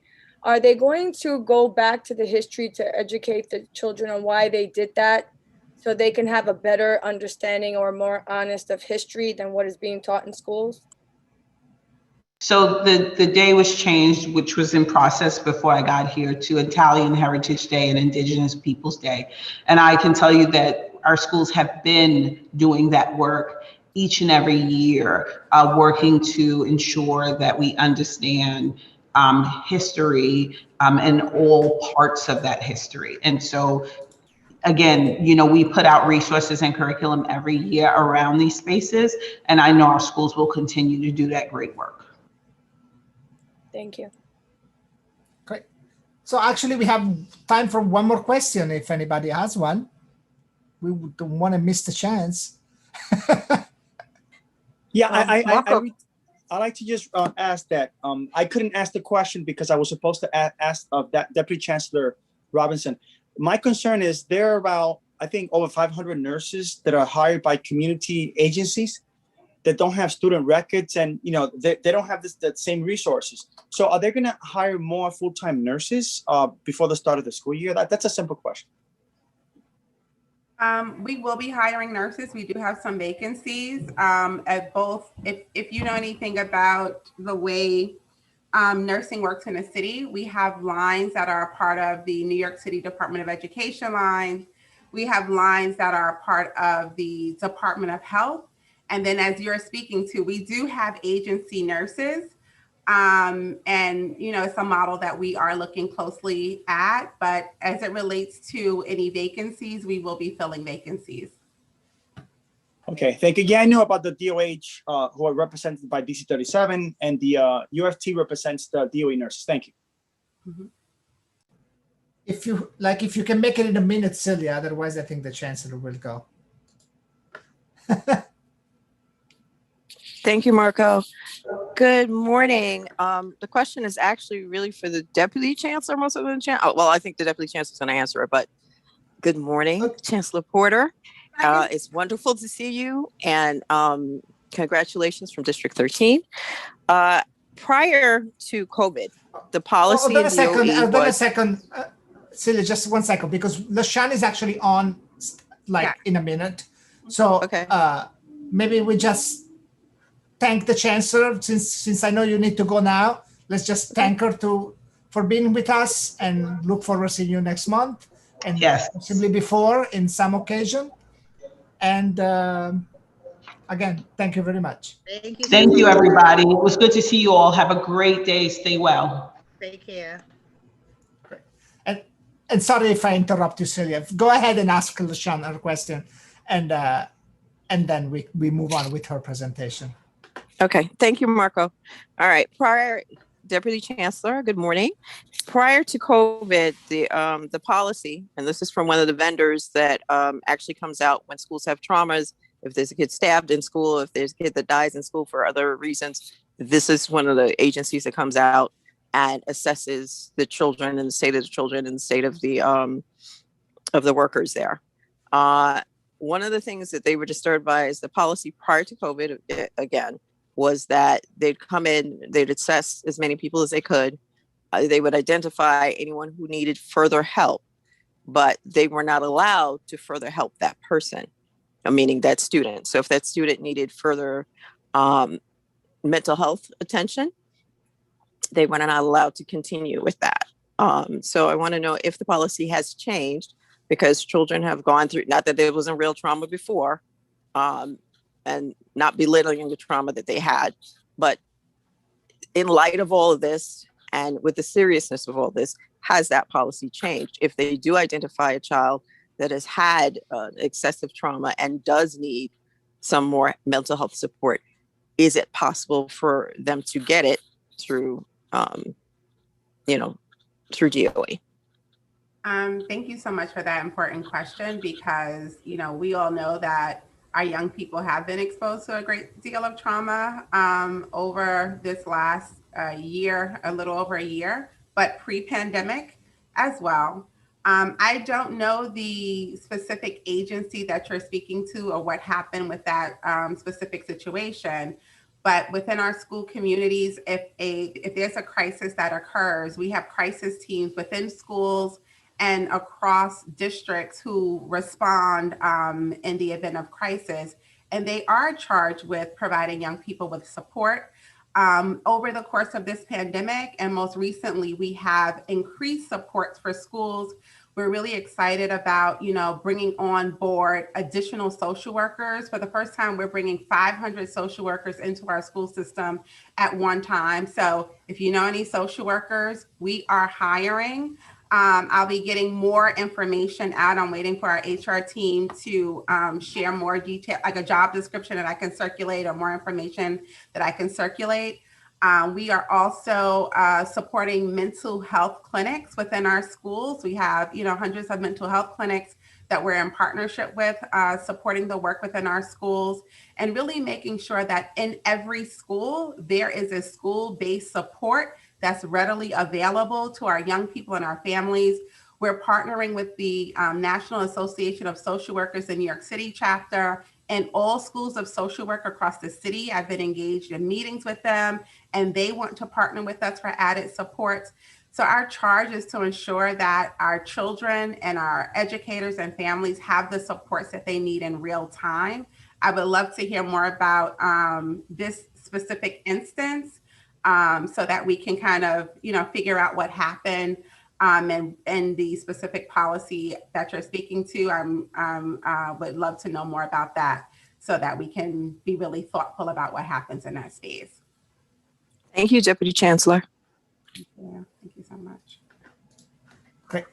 Thank you, LaShawn. So let's close that part, and now let's move on to your presentation. You're coming to CPAC, and just take the floor with that. Thank you so much.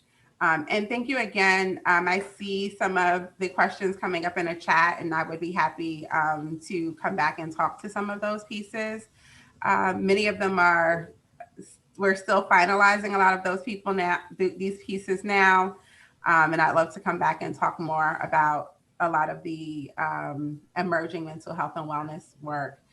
Today, I'm joined by members of my team from the Office of Safety and Youth Development, Mark Rampersant, who is the Senior Executive Director within the office, and Kenyatta Reed, who is the Executive Director. And we've been engaged in important work, the school safety transition planning, and we're here today to talk through some of that work now. As part of, can you go to the next slide, please?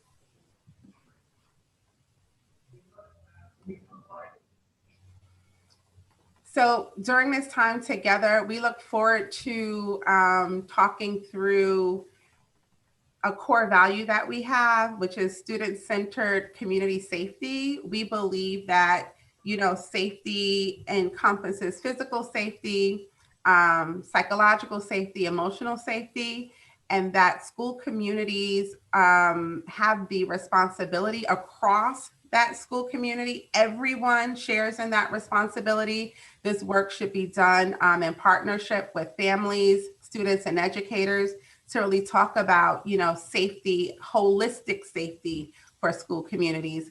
We're also going to give some background information or historical knowledge about this transition and speak more broadly to this concept of complete safety, so that as we're engaged in these discussions about safety, that we understand that it's more than just the physical safety, although physical safety is important.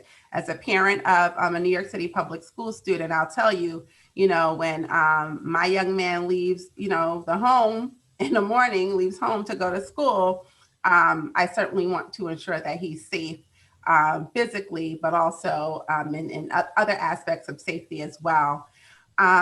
We'll talk more about planning for transition and community engagement.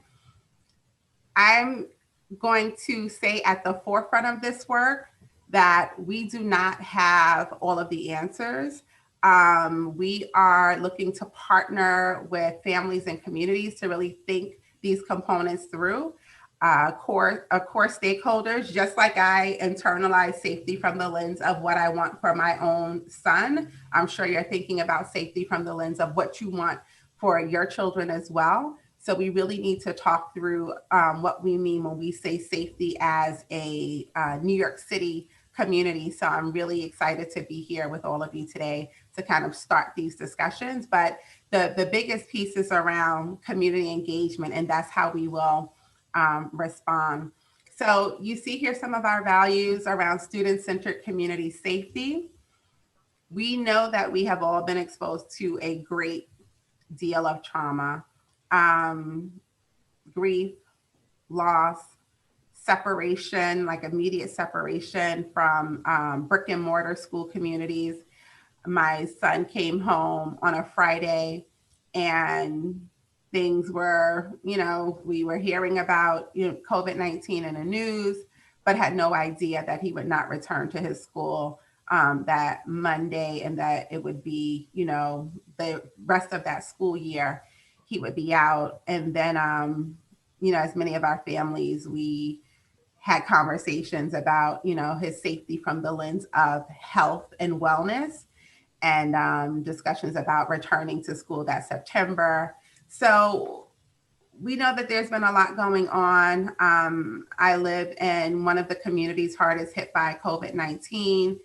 And I clearly remember just like the ongoing nonstop sounds of just sirens in my community. And each time just thinking about you know, who's in that ambulance? Are they going to be okay? Will they make it? So just, you know, my own processing and everything that I was dealing with at the time, I just, you know, also consider how our educators, families, and students dealt with the trauma, and not just the trauma of COVID-19, but also food insecurity, housing instability, systemic racism, and other trauma that our families are experiencing now and during this time. So we are really hopeful about the future as we continue to partner with families and communities, hopeful about what our schools have been able to do during this pandemic. And we know that we have to transition to consistency and stability for our young people, which is a whole school, whole community approach. This is work that we cannot do on our own. We are clear about that in a DOE. Our chancellor speaks to the fact that recovery, healing, hope is something that we have to do in partnership with others. So, you know, that is our approach for this work. We want to ensure that, you know, as we continue to talk about this school safety transition, which, you know, is a difficult conversation for many, including us. You know, once you hear the history, we come to the table having worked closely with school safety agents as a former principal of a transfer high school in Brownsville. I had phenomenal school safety agents who supported, you know, my school community, my students, my educators every single day. So we come to the table with those relationships and fully understanding that people are in different places as it relates to their feelings about this transition. At the end of the day, we all, educators, community members, parents, we want our young people to feel safe to be themselves, to develop confidence, to make mistakes. And ultimately, we want school to be a second home where, you know, every young person belongs, every educator belongs in this space. And we want to build upon our success in this area, build upon partnerships where we have been able to engage in professional learning and training with school safety agents. They've been fully looped into training in implicit bias, for example, training in restorative practices, for example. So really bringing them into the work that we do within schools so that we can continue to think about this work as whole school, whole community approach. And certainly our young people and our families must play an active role in planning and leading in this space. So our school system should be responsive to your needs, responsive to the needs of our young people. And this is an opportunity to do just that, to please, we need to hear your voices. We need to have them at the table as we continue to navigate through this space.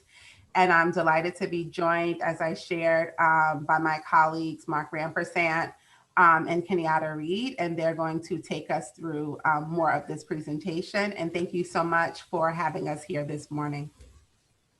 Thank you, Deputy Chancellor Robinson, and good morning, everyone.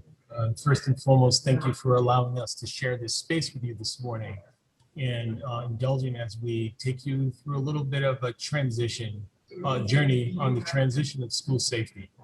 So we thought important that those of you who do not know that at one point school safety was in fact under the then Board of Education.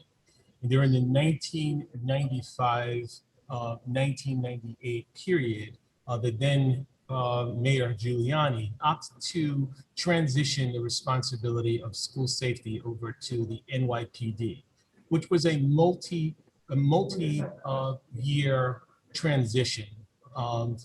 It was in fact a large job responsibility to transition over to an agency that was external to the Department of Education. So lots of work went into that transition. We'll talk to you a little bit more about how we envision continuing some of the great work that has came from the existing school safety transition. So in 2018, 2019, May's School Diversity Advisory Group recommended that we do a complete assessment of the role of the school safety agents in our school communities. Thought it important that they play a more collaborative role and less of a responsive role. And school safety agents are seen as overall partners in schools and not separated apart. I thought that we analyzed the benefits of moving school safety from the NYPD to the Department of Education. Where are the true benefits? How do we think that this would work? What does this look like under the DOE umbrella? In what ways do we think that SSAs can become more a part of the school community and less sort of an agency providing an external service?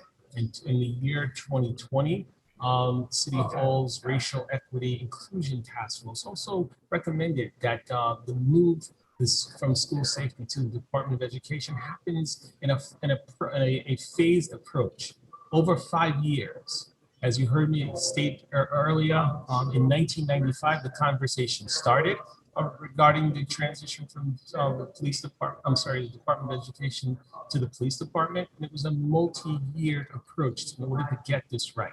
And we also intend to take our time with this process, include as many voices as we possibly can so that we can get it right. As the Deputy Chancellor stated, we don't proclaim to know all of the answers to this work, and it is going to take the collective partnerships of our school communities and our families in order to get this done right, and do all of the right things that we think should be in place for our young people. This engagement, they thought that the community engagement and the engagement of stakeholders should happen, as we agree should happen, regarding the uniforms, the role of a school safety agent in the school, the path of escalation, if there are incidents that occur in school and a principal and the school safety agent don't agree on the way by which it should be handled, that we create a path to ensure that the principal's voice is continuously heard. And the way by which we respond to incidents in schools work for our school system. So a historical decision was made, as many of you know, in 2020 by the City Council and the Mayor's Office, that in the school year 21 budget to transition the school safety agents over to the Department of Education, bringing us to where we are with this work now. We are focused, laser focused, on ensuring that this transition happens seamlessly with no interruption to not only the school safety agents, their payroll system, vacation system, and so forth, but no interruption to our safety and security in our schools, which is paramount. It is important to understand, for those of you who are not aware of the transition overall, that this is considered a functional transfer. The functional transfer basically means that almost all of what they do, the safety agents do now in terms of the physical safety of our kids will continue. There is no plan to reduce the workforce. There's no plan to lay anybody off. There is no plan to downsize or outsource the work of our school safety agents, who do an amazing job of ensuring the physical safety of our young people in our schools. We want to make sure that our SSAs are completely rounded with all of the tools that they need to not only provide physical safety, but support the emotional safety needs of our young people as they transition into our school buildings in the morning. In many, most, if not all of our schools, the first person that a young person sees when they cross the threshold of the school is a school safety agent. We respect, we honor the role of our school safety agents, and we continue to uplift the great jobs that they do in schools. And for those agents who go above and beyond their roles and responsibility in schools, we salute them. But we want to make sure that that above and beyond action is more the rule and not the exception. We want to make sure that every school safety has the tools to meet our young people where they are.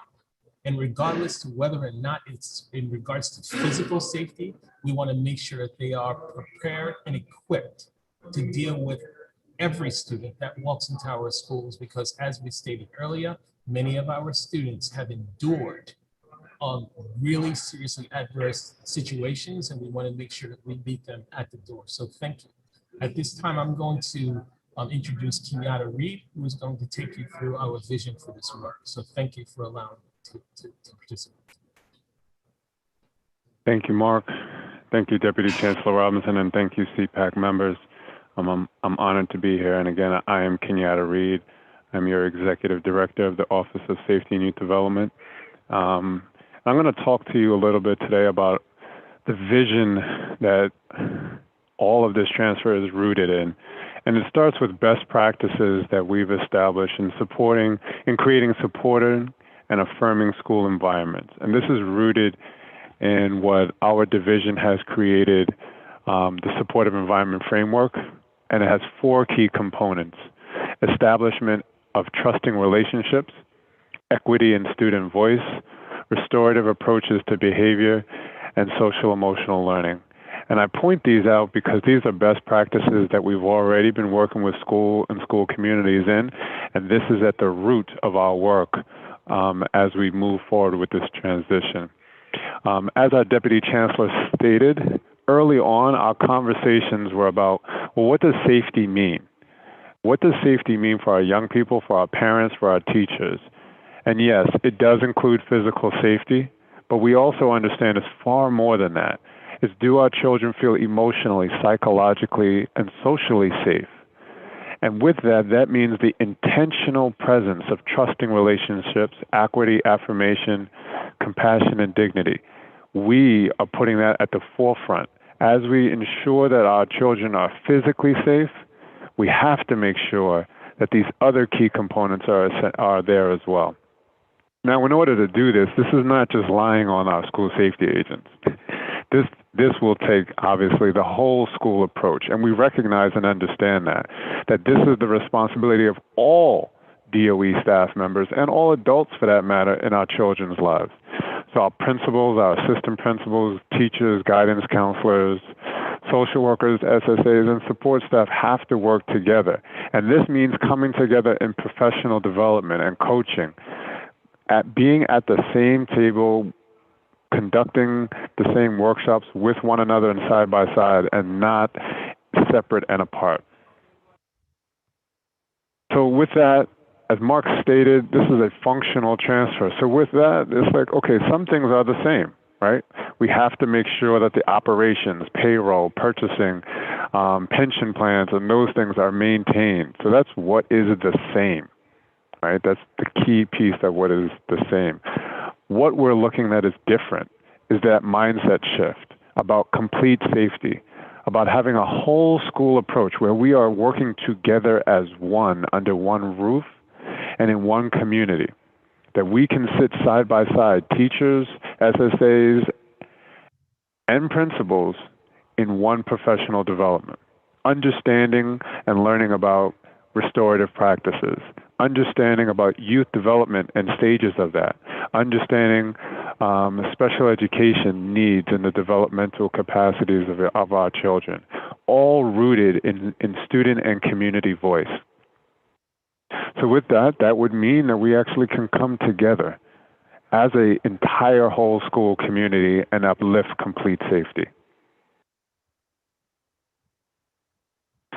Now, this transition is immense, and it takes a lot of people coming together. We currently have 4 large committees working on this, all of which are co-led by members of the NYPD School Safety Division and members of the Department of Education. We also have members of other city agencies and CBO partners and advocates. In this planning process, we are still at the very early stages. We've been researching and been in communication with other cities and municipalities about their transitions. We've been in ongoing research with NYPD about what has their training platform been, what are essential mandates, and things of that nature. Our next step in this process is to strengthen our partnership with the community and get voices of the community front and center. So our 4 committees, as you see here, are our Community Engagement Committee, our Training and Responsibilities Committee, our operations committee, and our data and reporting committee, all of which are going to be essential in this process. So data and reporting is ensuring that we maintain transparency with this work and have public reporting on data that is collected. Training and responsibilities is looking at what additional trainings can and should be offered to our agents so they are better prepared to de-escalate situations, right? To use restorative practices, trained and understand conflict mediation techniques, and held accountable to utilize that. As our Deputy Chancellor stated, some of this work has started in its infancy stages. We've made tremendous strides in some training already, offering 3,000 school safety agents training in implicit bias. We've had over 100 supervisors and trainers trained in conflict mediation and restorative practices. Now, our community engagement, this is where we're just getting started. And you are one of the first that we really just have an opportunity just to present and say where we are in this. But we're looking at this as an ongoing feedback loop with parents, students, principals, superintendents, advocates, school safety members, our unions, and even elected officials. This cannot be done without all of our community members raising up their voices and being a part of this process. So as I stated, this is very early. Some of these answers we have to co-create together. So we may not have every answer at this point. We probably don't. But we look forward to answering those questions with you for our children. And that's the process that our Community Engagement Committee is creating. And I thank you for our opportunity to be with you today, just to give you a little scratch of the surface so you have a sense of what our focus is, what's at the root of our decision making, and that's our children. And that's one thing that every committee, we said, no matter what decisions have to be made, there are certain things that have to be foundational. And that's one, an understanding of complete safety and our dedication to that. That the physical safety, the emotional and psychological safety cannot and will not be compromised. And the voices of our school communities, which has brought us to this point, must continue to be honored. And then most importantly, learning and building on the successes that we've had in the past. We've had great success with training and utilizing de-escalation practices, restorative justice in schools, restorative practices in schools, and amplifying the need and importance of social emotional learning. All of which are at the foundations of all decisions that will be made in partnership with you and other community members. So with that, I am going to turn it over to Michelle, my colleague from FACE. Thanks, Kenyatta. I'm Michelle Martinez-Gutierrez. I am Deputy Director for Community Affairs in FACE. Marco, I know that we only had until 11:30. Do we have time to take some questions, Marco and Jimmy? Yes, I would like to have questions. Also, the first question is, do you have a link to the presentation so that we can share it with Kenyatta and Marco, are you okay with sharing? Oh, you're hearing me? Yeah, I can hear you. Oh, okay. Kenyatta, did you? Okay. Yeah, we'll have a conversation about it and see if we're ready to prepare to share this out publicly. Like I said, we're still in the infancy stages, right. So we're doing a lot of edits. To be quite honest with you, we're still learning and growing. So we'll get back to you. I appreciate that question. Okay, fine. Go ahead. No, go ahead. Go ahead, Michelle. Great. I'm going to be moderating questions. So feel free to pop a question in the chat or use the raise hand feature on Zoom, or if you'd like to come off of mute, you're welcome to.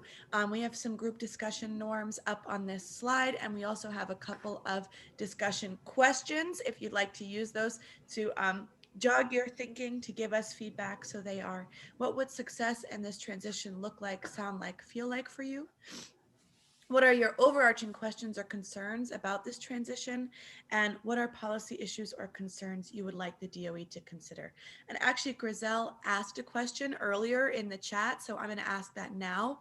When or if school safety moves, will they be one, assigned to multiple schools or that one school?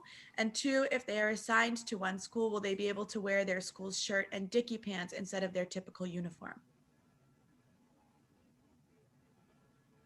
So the uniform for the school safety agent is still being discussed.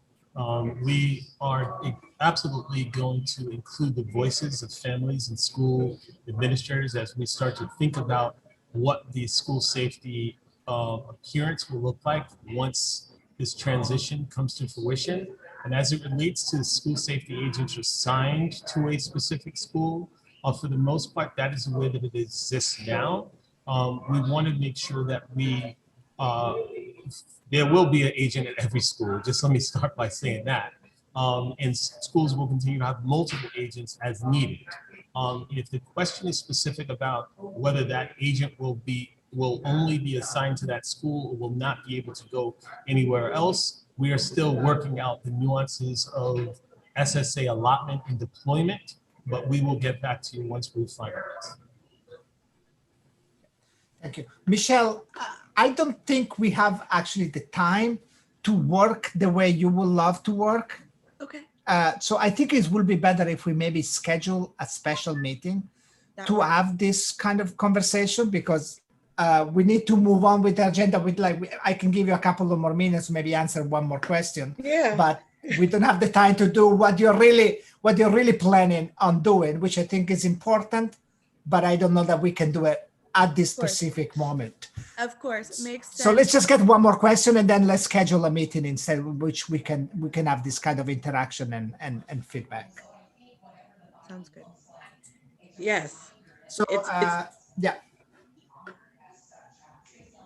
Go ahead. I think. Who is it? May I speak? It's you. I'm waiting to be called on. Yeah, you're the only hand raised. Okay, thank you. Yes, Deputy Chancellor Sean Robinson, we're so proud of you. Keep up the good work. I know it's tough, but keep focused. And Mark Rappinson, always steady, always steady. As we know, it is essential for everyone, especially educators, to understand the fact that every child is human with gifts and talent. And when every educator, everyone sees all children with gifts and talents to contribute to the world, that's when there will be true school reform. So there's a lot of misinformation going on, and I want to provide just some clarity and ask a question. No matter which agency school safety is under, I personally disagree with the move, because I was in DOE when school safety was under DOE. It was a lot of corruption. We moved them to NYPD to have more funding for schools. But besides that, we must make it clear that it is the school administrator who authorizes to arrest or detain or do anything to the student. This is why CRSE is so critical. I've seen firsthand how a white student was coddled by educators after making violent threats. And I've seen a Black student arrested for very minor infractions. Educators are professionals whose primary duty is to educate every child. And the roles and responsibilities of school safety is to keep the school safe. So make it short. Behavioral issues are included in the roles and responsibilities of educators. School administrators set the tone of the school building, define policies and procedures, and partner with school psychologists, social workers, guidance counselors, teachers, and support staff to address behavioral issues. Addressing behavioral issues is not included in the roles and responsibilities of school safety agents. What is being done that this misuse of school safety will stop and school administrators stop handing behavioral matters over to school safety and handle it like educators are supposed to? Thank you. Thank you so much for that question. We appreciate it. we have, I'll start and then the team can certainly build upon the response. The work that we've done around complete safety and supporting our children really started with this, this is a new division, the Division for School Climate and Wellness. And our journey really started with kind of taking a look at our practices across our school system and wanting to lean into supportive practices for our young people. So getting to the root cause of, whatever our young people may have been dealing with and supporting them instead of having a punitive disciplinary response. So we have worked diligently over the years to scale restorative practices across our school system. We have worked to scale social emotional learning across our school system. We recently partnered with a parent group in the Bronx, CPAC, to really start taking a closer look at trauma-informed practices. And we've done training with that body of work. And we look forward to continuing to lead with support and to ensure that everyone within that school is really there for kids, because we love our children deeply, right? And leading from a place of love and leading from a place of support for our children. Also leading from a place of right now, and especially caring for our educators and families too, because we've all been impacted in this moment. So we have to lead from a place of support and taking care of each other. So that is, the spirit in which we are approaching this body of work. I honor your historical perspective and your experience. I wasn't there, 20 some odd years ago when the changes took place. You don't have to call it out like that. When the changes took place, respectfully, I mean, listen, the experience, that's wisdom. But what I can tell you is, as a former principal, a former superintendent of transfer high schools citywide, a former executive superintendent of the Office of Equity and Access, and now as Deputy Chancellor for Climate and Wellness, I commit to partnering with our families and communities, just like I have in those other roles, and delivering in a space that is going to be to the benefit of our young people in our school communities. I come to this space as a student of our school system. So I grew up here in New York City. I attended New York City public schools from pre-K. There was pre-K at the time, and went straight through SUNY and CUNY. So I believe deeply in the work that we do here. And I know that any path that we chart for the future, whatever it is, we have to do this work together. Our job is to be responsive to the needs of our children, our families, and our educators, and that's what we're committed to doing. So please, we need to hear from you. We need to hear your voices. We need to hear your concerns. Feel free to, let us know the concerns, and we will work in close partnership to make sure that when we think about safety, of course, physical safety, but also that we continue to elevate complete safety. And that's what we've worked to do over the years in all of our practices with schools. Thank you, Marco. I forgot to mention my name at the beginning, introduce myself. I apologize. This is Dr. Jackie Cody, Manhattan High School's President's Council. Thank you so much, Deputy Chancellor. Okay, so we are at time at this point, unfortunately. So should I coordinate with Michelle to organize for a particular meeting that we can have? Yes. Yeah, fantastic. So I'll coordinate with her, and we're gonna have a dedicated meeting to have feedback and on this particular issue. Yes, we'll schedule as soon as possible, but also so that we can have a substantive conversation. And thank you for having us. We really appreciate it. No, thank you. Thank you for being here. Can I make a 1 minute, please, Marco? I just Go want ahead, to go ahead. I want to thank Deputy Chancellor LaShawn Robinson for her work in the mental health services for our schools. My question about the actual plan to implement CRSE and follow up to ensure it's appropriately being applied to all schools is strictly for curriculum. So Linda Chen is over academics and curriculum, and I'm very disappointed that the head of academics left the meeting before I had a chance to ask that question. I hope the Chancellor and all the other folks from Central hear me, and Linda Chen can provide a response to us at CPAC about this, and we look forward to receiving an update from her soon about CRSE and her plans. Thank you. Thank you. Cool. Absolutely. We'll make sure that there's a follow-up to that important question. Absolutely. All right, Marco, thank you for having us. Yeah, great. Thank you very much. Thank you, everyone. Yeah. So next up, I know that Adrienne was here before. I don't know if. Hey, Marco. Hello, how are you doing? I'm good. You're taking the floor. Okay.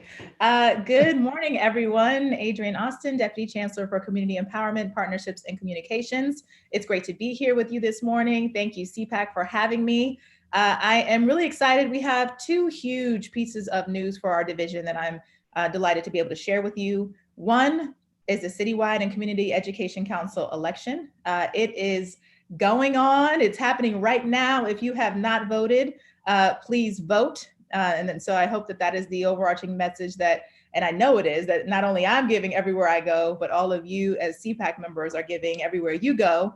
I do want to share with you, and I've said it before, but it's a groundbreaking election. And so it was from the very beginning groundbreaking in that we broke the record for the largest number of parents who are running for seats at 1,750 plus. And we are now breaking the record for the number of parents who are voting. So as of today, the numbers are like hot off the press, but we have over 12,000 parents so far have voted. So we're really excited about that. That's about 10 times the number of parents who voted 2 years ago, which is, it's 6 times the number, to be exact, from last year. We're really, really excited about it. So I am hoping to get that number up. And so part of that is making sure that all of us are sort of beating the drum and keeping a consistent messaging around, like encouraging everyone to exercise their right to vote. I also want to share with you that in addition to being able to access voting online through NICSA, we do have in-person sites. And so for parents who need to come into a school building, they can. There are a couple of sites in every borough. I will add the link to the chat so that you guys can have and share where parents can go if they need additional support and in-person support for the election. But that is our really excellent news. It is the most successful election we've had thus far.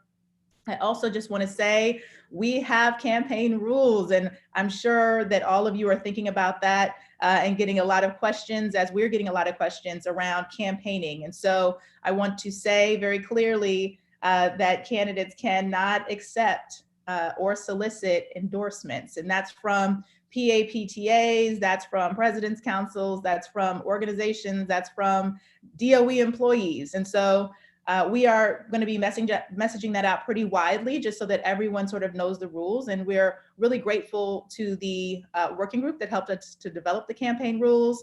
And we are very grateful also to the election team in Palo specifically, who made sure that those rules are not only policy, and I'll put a link to what the campaign rules are in the chat as well, but it's not only policy, but they are part of the chancellor's regulations. And so they are administrative law. So just want to make sure everyone's on the same page and that you all are aware and can certainly be sharing that information where there are PAPTAs that are sending out or thinking about sending out endorsements, that we can't do that.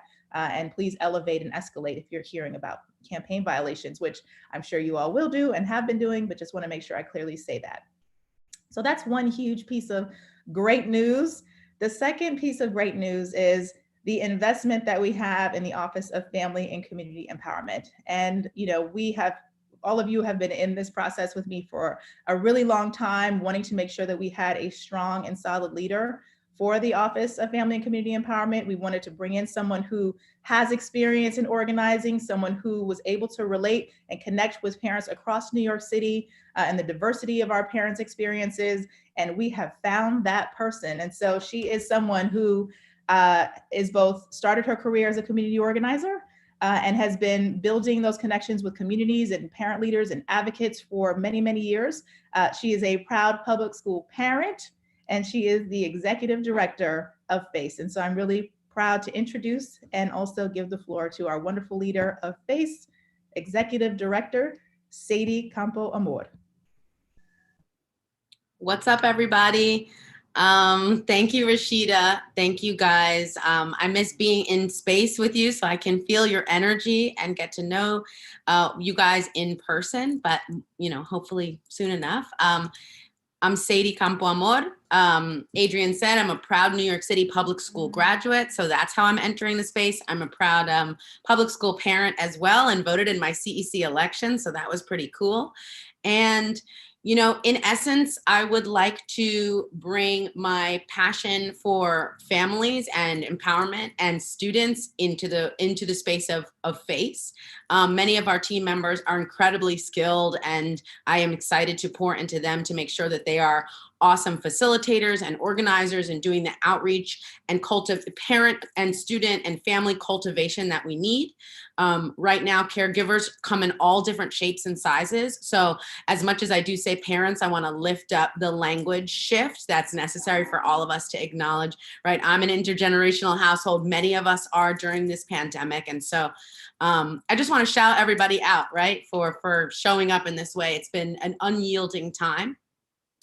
I would like to build the vision of FACE and build upon the vision of FACE with you. So, I also want to shout out my colleagues that are here, Alexis, who does great work with you guys every month, and of course, Claudette. And I also want to ask you, right? I don't want to just talk at you every month if you'll have me in this space. I want to ask you, how do you want me to show up, right? What does a successful family and community empowerment office look like to you? How can I create an integrated space where, bureaucrats like me and parent leaders like you and students and maybe clergy communities and community boards, how can we be in a space together and cultivate an office that is really culturally responsive and in service of what families and community members need? I do this work for my mama. I was raised by a single mama in New York City. We, we shared a room together my whole life. She's taking care of my son right now. I do this work for my son, who's a reflection of the anti-racist world that I wish to live in and be in. And I do this work to heal. I grew up in the city, but in segregated school system. And I also experienced harm and some of the trauma that our students and our caregivers are experiencing now. And so I just want to be, as authentically me as I can be, but also 100% in service of you. And so I'm going to just hold up the mirror and say, please let me know how I can show up to you. I really don't want to talk at you guys every month about updates, but while I have the floor, I do want to make sure that you know that District 75 President's Council President, Andrea Daniels, who is on this call, I think I saw her beautiful face, and my colleagues and the city. Yes, I'm here. Hi, Andrea. Nice to see you, Ms. Daniels. Hi, Sadie. And our colleagues on the citywide council in District 75, I saw Grisel, but also Mr. Lawrence and Mr. Spencer, that we came together in service of a chancellor's commitment to follow up on a town hall specific to the CDC guidelines that changed for this semester for elementary schools from 6 feet to 3 feet. Right, that's a mouthful, but I want to be really clear. It's not just a general town hall. I know we do a lot of those, and we want to listen to families, but this is specific to the 6 feet to 3 feet change, and we're holding that conversation with school communities on Monday. And so you guys should be getting the actual invite from the chancellor, but I'll make sure to put the stuff and things in the chat so you have it. And that was mine and Claudette and Alexis's, right, our FACE team's first experience in really co-creating an event. And we did a briefing together, right? Andrea can share it with me. Like, it wasn't that fun, but what I want to do is model that parent empowerment is bureaucrats taking a step back and letting families be in the leadership position that you guys already are in. It was a good meeting. Everyone will see when we do the event Monday. And I didn't pay her to say that. I don't want to take up too much of your time, but I appreciate y'all. I love CPAC. I love families. I think there is something I can learn from every single family in New York City. I say what I mean, and I mean what I say, like a New Yorker. And so I just come to you humbly and say, this is the job of my dreams. And I want to do right by y'all, and I want to do right by your families. So thank you so very much for the time. Okay, great. Thank you, Sadie. First of all, I hope you are not a bureaucrat, but rather a person like I know you are, and in the job, right? And I think you will not be a bureaucrat.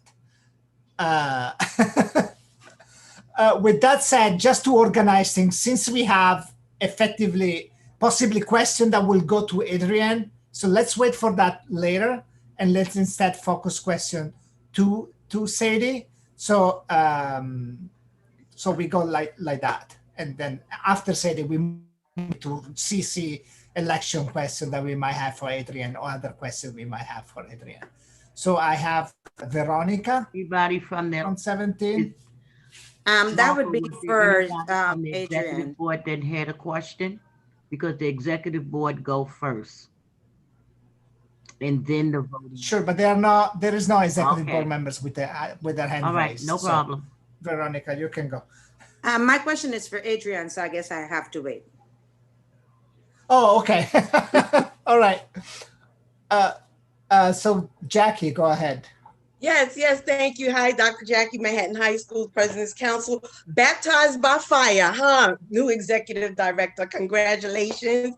And congratulations to you, DC Austin, as well, for becoming what you've been doing all this time. I am so proud and happy for both of you. Thank you for working with me and parent leaders throughout the city, specifically Manhattan High School parent leaders, to produce citywide forums and addressing so many other concerns and matters. Our partnerships can help provide the guidance and support needed to make New York City public school system be its best. And I applaud the Summer Rising and the Family Healing Ambassador initiatives, which I didn't hear that part, but I guess that'll be announced at another point.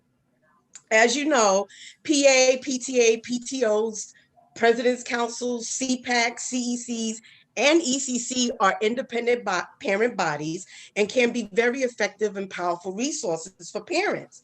Parents can appeal to these organizations for support and assistance on a wide range of matters. Bottom line, empowered parents equal great schools. When a parent member has a grievance, we can go to the executive board or officers of the organization. What can members do when executive board members or officers are the ones bullying, harassing, and out of compliance with the bylaws, or when there is no functioning executive board at all, especially when raising these issues can lead to parents being further ostracized and retaliated against? How can we protect parents and parent leaders from hurt, harm, and danger from fellow parents when executive board members and officers are the ones engaging in misconduct? How can we ever truly reach equity and excellence in education when I call these inequities political shenanigans? Keep a parent organization from being the effective partner for DOE to be its best. What can we do? Who and where can we go? As you answer, please keep in mind that I have ideas and suggestions that can result in a win-win for all involved, especially for New York City public school students. Thank you. Thank you. I really appreciate the question, because I think we as a society have seen conflict as a means to sort of shut down and end. And I wonder how, well, I know that conflict is natural, right? It's human. And how can conflict be generative? I think that a lot of us show up, take time away from our families, volunteer our roles because we care. And so I want to start from that premise. And I also want you, I can't get in the weeds on any individual situation, but I want you to know, as a leader of the office, but as just a human being and a facilitator, that I don't shy away from conflict, because I do believe conflict is necessary for transformation. And we all show up time and time again, in many unpaid situations. And when we're, it could be at bedtime or doing dinner time with our kids, because we believe that we are in service of educational transformation. And so sometimes that takes facilitation, and facilitation isn't because I'm a good person or a bad person. It's a skill that I personally practice. I recently took equitable facilitation training from the Liberation School that Coalition for Educational Justice took, because it's really important that no matter what title or role you're in, you're always going to be necessarily putting yourself in a learner and listening stance of how can I be facilitating space. Being a facilitator doesn't mean I make people always feel good, but it is in service of making people hopefully do better, right? And tilling the soil for things to be possible. So tensions are going to arise, and you have an executive director in me that's not going to shy away from the tensions, but is going to try to facilitate and cultivate space for that conflict to be generative. Because again, we do not keep showing up time and time again, right? Grisel, I've known you for a very long time. Rashida, even Lainey is on this call. I've known her for at least 10 years, right? We don't keep showing up because this work is easy or because we don't get in conflict. Is how can we approach conflict from a generative space, again, to be in service of educational transformation. And sometimes that does mean holding two conflicting truths, right? I think the pandemic is a really good example. We are all in collective trauma, grief, and loss. And yet, because we're in this vulnerable space, it's offered up room for deeper connection with one another. And so I can just speak from my own perspective that I started off hosting the New York City DOE Community Roundtable, which is an integrated space with advocates, parent leaders, students, the Chinese Planning Council, and other spaces. And I failed forward a lot. Parents said, you're doing it wrong. You're showing up wrong. DOE keeps telling us things. We asked for this, y'all are doing that, right? It's not that that space was free from conflict, but it was a space where we kept showing up in commitment for transformation and accountability. That is, I had to change my practices, but I also had to move in service of educational transformation. And we had to take time to norm around that purpose. I think often we jump to the business and the agenda of what we want to do, as opposed to really sit with what is our shared goal, what is our shared purpose, and more time than not, we have a lot more in common than we do different, right? And so I also want to name that when I feel disempowered and demoralized, whether it's in my job or in my home life, it's really hard for me to show up in my best self for other folks, right? If I'm struggling with getting sleep and my mental health is in a difficult space, if I feel my child is being threatened and I'm speaking to you and showing up with just my amygdala, I'm not going to be able to do that generative work. And that's why I'm going to tie it back. Social emotional work, healing centered schools, school safety, and parent empowerment, and really having us DOE folk really be in that space is going to be mission critical for y'all to come together to have less conflict. But conflict's going to happen, y'all, and we just need to be committed to trying to move forward together. I'll be in touch for the win-win. Thank you, Thank Sadie. you. Thanks. Angela. Hi, how are you, Sadie? Nice to see you in this space. I wanted to bring up this issue and get your input. One thing that is happening in District 8, and I know that District 8 is not the only one, as I serve as the President's Council President, is that we've been having this whole issue of pre-K and 3K parents, whether or not in the upcoming elections, they have the right to be able to vote. And this is a huge issue right now. And so especially, in the situation of ones that are incoming, and I know that chancellor's regulations stand, and those are very clear that incoming parents are not considered. So we did have something a couple of years back in one particular school in my district, and the question was raised, and we had something that came out from legal stating that a parent in this situation did not have the right to vote. But I think in different places, some pre-K parents and 3K parents did have a right to vote, and in other places they're not voting. What are ways that FACE will be able to help us with this? situation. Thank you. I'm gonna just reflect back what I heard. That is, parents of our youngest learners in 3K and pre-K are confused or getting conflicting information about who can vote and who can't vote. Is that correct? Yeah. Okay, I'm seeing a nod. Great. I think that's what she was asking. Yeah, Yes. yeah. I just want to make sure I'm reflecting it back correctly. So I think that confusing information causes harm for sure, and it is complicated, and navigating the regs can be incredibly difficult. So it's the responsibility of FACE and our team members to have the best information possible, whether you agree or disagree, and be able to do that. And so I want to turn it over to Adrian, because we're actually currently navigating this publicly, and I don't want to misspeak, and I'm also in a learner stance. So Adrian, who can vote and who can't vote? Great question. It does get complicated with pre-K, and it's because it's, you know, this area and who's eligible to vote is governed by state law. So it's not, you know, like, don't shoot the messenger. You know, the state law decides who's eligible and who's not eligible. And so for pre-K, if your pre-K is situated in a DOE community public school, meaning that there is a principal in your school that reports up to the superintendent for that district, then you can vote. If not, if you're, you know, in a DOE operated pre-K that's not connected with one of our community schools or community, you know, district schools, then you're not eligible to vote in the election. And so we have a lot of resources for families, and so I'm going to put in the chat, you know, if there's an individual question, there's a NICSA help desk. There is a email address that's specifically for questions around the election. I'll put that in the chat so you guys have it.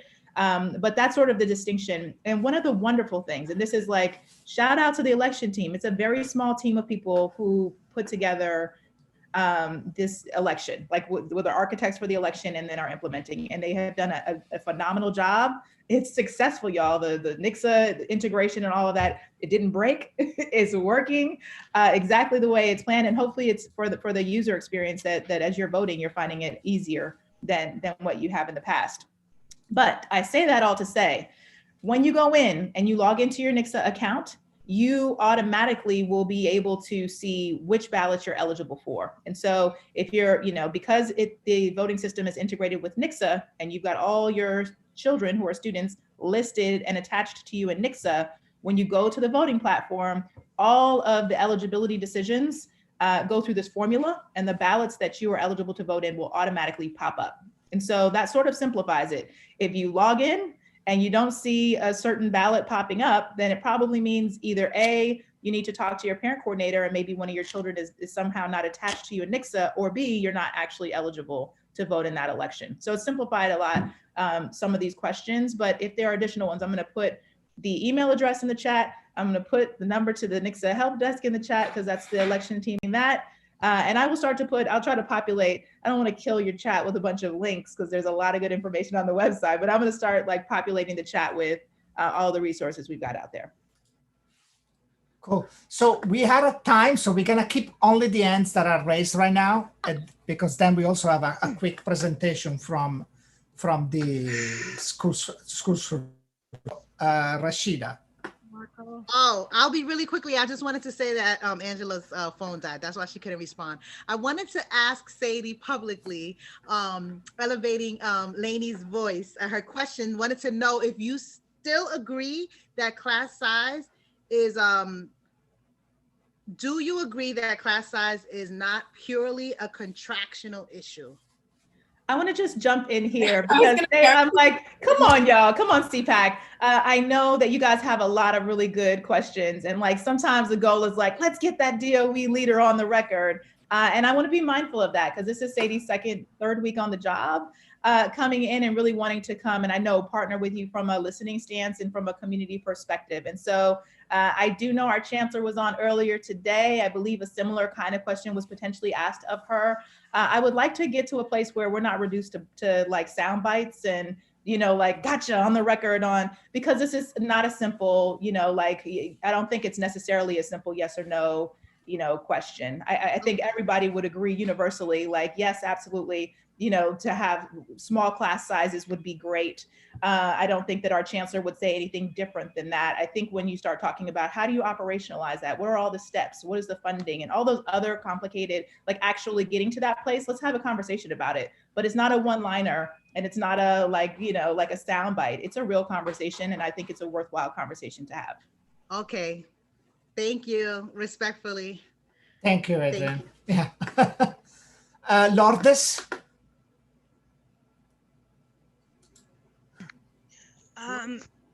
I'm sorry, my voice is a little hoarse, but this is piggybacking off from Angela's question. Adrian, the question that Angela asked was not regarding to CCC elections, was regarding to fall elections for PAs and PTAs. And PAs and PTAs are not ruled by state law, but ruled by A660. Can you please rectify the answer that you just gave? Because pre-K students are considered incoming students as they have to reapply in order to enter kindergarten. Got it. So sorry, Lourdes, thank you for that clarification. I'm so used to, my mind is completely in the CCEC election zone, so I didn't even distinguish that the question was about PA-PTA elections. I guess that's you just gave the answer, and so I don't want to necessarily repeat it. I think CPAC is we want to hear it from you, please, because this is an ongoing issue, and we have been called a whole lot of things because it's not being heard by someone higher than us. Please. Okay, and so the exact question is whether or not pre-K, if a child is in a community district school, like a pre-K to 6th grade school, is that pre-K parent eligible to vote in a PA-PTA election? Is that the exact question? Yes, I guess it will be vote and run or run. Yes, they are. I can answer because I'm a pre-K parent and I voted in my PTA election and I could have run, but I didn't. But yes, and I also have heard anecdotally that in some schools in some areas, the PTA is only, pre-K parents or something like that. So in a district, traditional district DOE community school, yes, pre-K families can vote in the PTA election and run in the PTA elections. The chancellor's regs say differently because of time. I'm sorry, had to jump in here and say that. Chancellor's regs say K through 12. But you wasn't called on, and that's one of all the call. You need to wait to be recognized instead of. Yes, I apologize for that. Yes, I wanted to rectify on that because A660 says very clearly that is K through 12. Pre-K students in the fall, elections for the fall are for the following school year. Pre-K students currently attending in a school are considered incoming for the following year. So that shouldn't allow them to vote or run for office. If that is the case, then 5th grade's going into 6th and 8th going into 9, then they should be given the same rights to vote in the school that they are going to be attending to.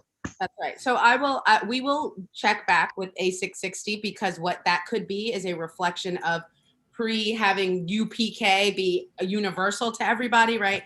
Before it became universal, it was here and there and not included in the regs. So what we'll do is we'd have to revisit that. And as long as we're on the topic, I've heard a lot of different ideas from family members about how to make A660 as sort of culturally responsive to 2021 as possible. So I welcome those ideas, and we'll go back to, of course, chair people Batistella and Brown to see how we can have a discussion on that. Because and look, y'all have the answers, right? I don't need to be the best news about CPAC is I don't need to be the policy expert. You guys have a lot of great ideas, and I'm here to listen and then turn it into action. I think Jessica, did I see you on here? Jessica said, enough with the listening tours, I want action tours. And I've been internalizing that. So I really appreciate that. And you got an action oriented gal in me. So thank you. And just to add to that action, y'all are on, CPAC is on a working group, if I'm not, please correct me if I'm wrong, on A660.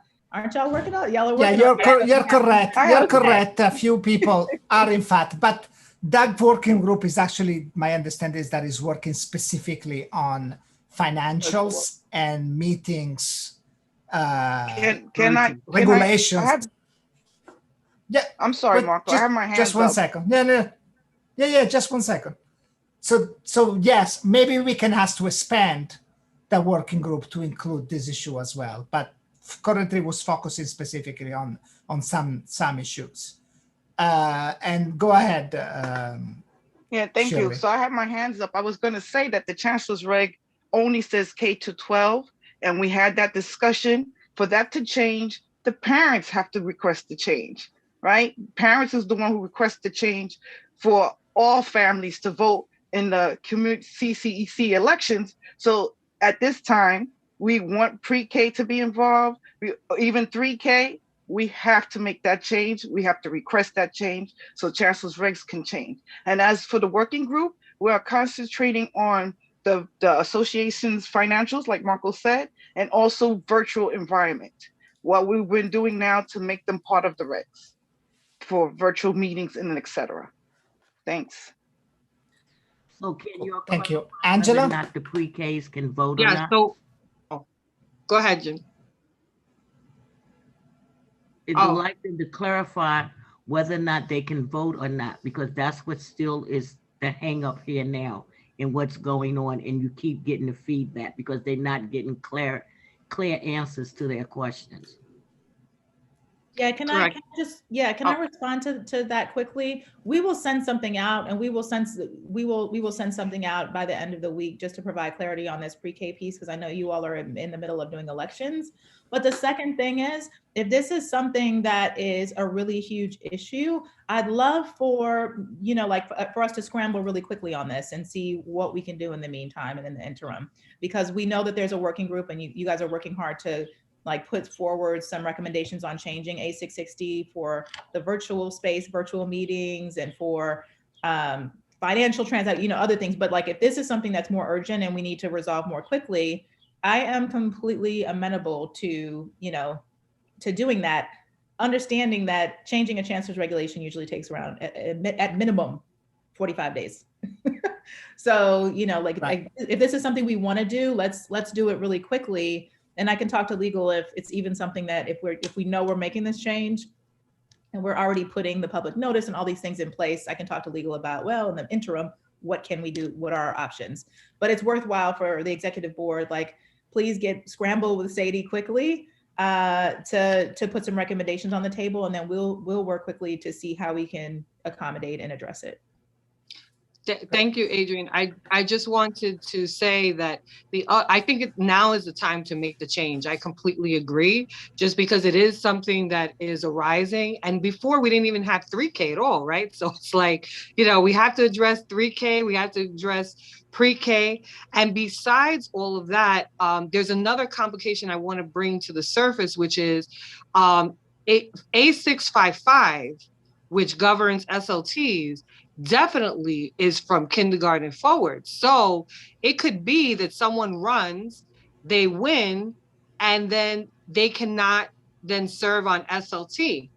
And that's how the law stands right now. But the president is automatically a member of SLT. So how's that going to be addressed? So I feel like it's a whole dilemma, and I'm elevating it because what happens is, first of all, let's talk about the pre-K piece. And I'll keep my thing very short.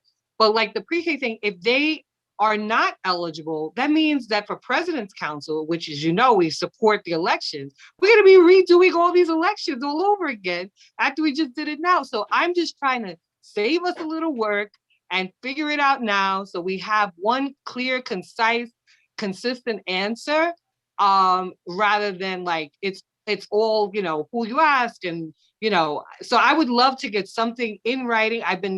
I heard now this is going to be going to legal. I'm glad for that, because I feel like we just need to, let's all be on the same page, and if there's a change that needs to be made, let's do it now. So thank you so much for listening. Yeah, so I think at CPAC, what we might want to do is just draft a letter requesting it and maybe even suggesting the change in the regs that we would like to have, just the language, and see if we can make it go forward quickly. There was actually, Veronica, you had your hand raised before. When we were organized and we were saying first Sadie, then Adrian, and then you say, okay, I'm going to ask her later, but now I don't see your hand raised anymore. So is that because your question was asked already, or? No. So if I can go, I'll appreciate it. Yeah, go ahead. You had your hand raised like ago almost. So this question is for Adrian because you were touched on the CEC elections, and as a parent, I was excited when to hear that all parents can vote except, not only the executive board. But I'm having a little problem with that because a lot of parents apply for these positions. Some of them would not even send their bio. Then at the candidate forum, they're not showing up. And so now parents are confused. They're just seeing a name and they just happen to go and pick a name. And most times these are the people either drop off or it's not the best choice for us. And I know if you go to get a job, you have to go on an interview. So how can we change it to make it mandatory that if you apply for the CEC position, it's mandatory that you show up for your candidate forum and to give us the bio? Because, like in our district, there were just 2 names and we had 22 candidates. We had 22 and only 7 showed up. You know what I mean? And I know I'm not the only district. There's a lot of other districts. What can we do moving forward to ensure that we know who we're picking and we make the best choice? Because with them not showing up or we not hearing from them, we just lost. So I don't know if there's something we can, moving forward, we can do. But I do appreciate all parents voting now, and thank you so much for allowing the community to vote. Thank you. Thank you. Thanks for the really thoughtful question. So we know this is a really difficult time for people who are running for CEC positions because everything is virtual. So whereas folks used to be able to maybe a pickup or drop off, hand out flyers, do other sorts of campaigning outside and off the beaten path, it's harder to do that now. And so we wanted to make sure that we supported as much as we could. And so we've had candidate forums. By the way, you all know this because you hosted them, but over 64 candidate forums have happened in the month of April. Which is a tremendous amount of virtual meetings. And that was supported by the elections team in FACE. And so that was one opportunity for candidates to be able to respond to community questions. And so as president's councils, if you weren't running for a seat, then you were creating the questions and then leading that conversation and then putting those questions to the folks that were running who attended. We can't force the candidates to campaign, but we certainly wanted to provide an opportunity for them to campaign because these are the only opportunities for the most part that candidates who are running had to be able to reach parents and to be able to really campaign and get people to vote for them. So that was one opportunity. The second thing we had for candidates was the ability to write a candidate statement. And so candidates, as a part of their application process, get to write, I think it's like maybe upwards of 500 words to say like, what's your platform? What do you stand for? What are you going to do when you're elected? And so that's another opportunity for candidates to be able to campaign a little bit and present themselves to parents to try to get the votes. And then the third thing that we did, because we got a lot of outreach from candidates who said, oh, I couldn't make the forum, or, this venue didn't work, or this format didn't work well for me. We allowed every candidate to be able to create their own video, a 90-second video. They could, say whatever they wanted to say about themselves, including like if they had a website, they could plug their website. If they wanted to share an email address, whatever they wanted to do, they had 90 seconds to present themselves to potential voters. And so some candidates took us up on that, some chose not to, but we made it available to all. So those were like the 3 major things that we supported through FACE to help candidates to be able to get their message out there. That's all sort of from my perspective that we can do is to create these opportunities. There is, some responsibility on the behalf of people who are running for office to campaign themselves and to figure this out because it's a competitive election. This is the most competitive election that there's been in the history of these elections. And so we have councils, you look at CCSE, there's hundreds of people running for seats. And so if a candidate said, I'm not gonna like, show up to the forum. I'm not gonna really put much in terms of my statement. And I'm also not gonna do a video. Then, it puts them at a competitive disadvantage. And so my hope is that there's a lot of motivation on the behalf of people who are serious about running to get out there and to really try to make themselves known, to get the votes. And I think in an election where already we have over 12,000 people voting, that's a lot of people. That's more, like when you're thinking about an individual at a school level, it's not just about getting to the parents at your school now. It's also about, how do I get my name out there? How do I get my message and my platform out to parents across the district? That's hard to do. And it's hard to do without plugging into the supports that we've made available. So I completely understand your concern of like, well, what about the parents who are running who didn't do these things? They're probably going to be at a competitive disadvantage. But part of this is also going to be a wait and see, because this is a brand new election. It's never been done in this scale before. And so we'll have a lot of lessons learned about what worked and what didn't work. And then, there's going to be a lot of work in the next year, because the next year is going to be a planning year for the following election cycle, into how we can think through supports to make the process better. Thank you. Thank you, Adrian. So there are 2 hand raised, and we're going to keep it to that because we need to finish this meeting at some point. Celia, go ahead.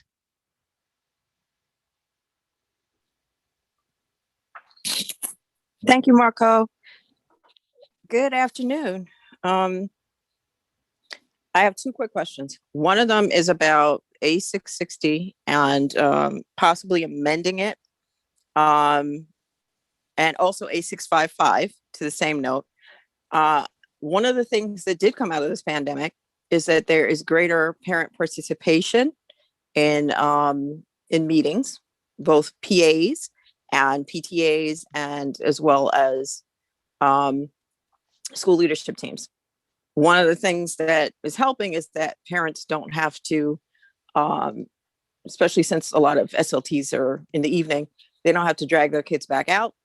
They don't have to get bus fare to get to wherever it is, or train fare to get to wherever the school is.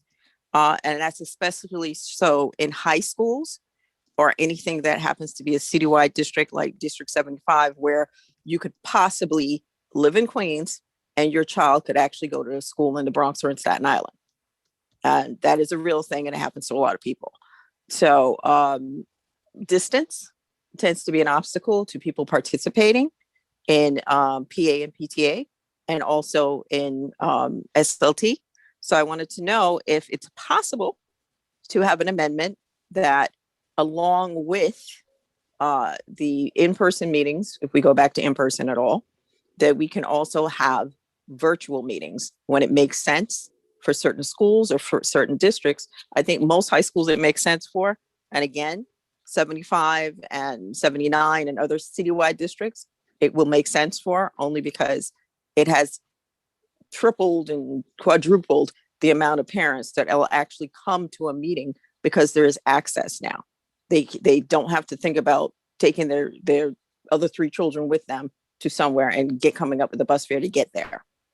And last but not least, on the other question I have is on, let you answer that first. Sorry. Do you mind, Adrian or Sadie, can I answer that question since I'm on that working group? We are already working on that, making virtual meetings an option. So that's the main purpose of this focus group, is to discuss the virtual meetings, adding them to the A660 and the association financials.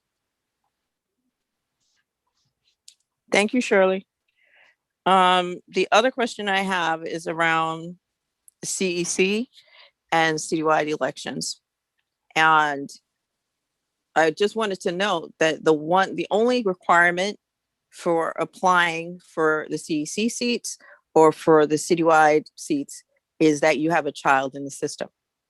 And I think in order for these councils to work or function well, you need people who are not just interested in sitting in the seat, but you also need people who have an idea about navigating the DOE system in terms of the school system and are interested in education issues, but that is not a requirement. So I think there needs to be, this is more a question, I guess, for CPAC, there needs to be an adjustment to the law itself, maybe, because I think it would address some of the things that Ms. Clark mentioned before. How do you find a candidate who is really interested in not just sitting in the seat, but in the education issues in your district, or in your borough, or in your citywide, such as high schools?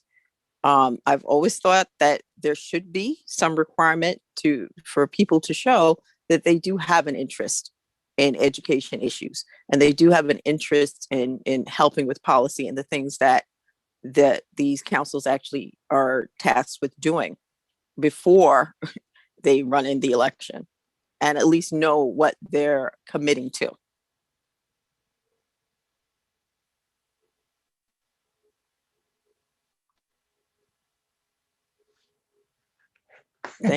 I guess that's the question. Thank you.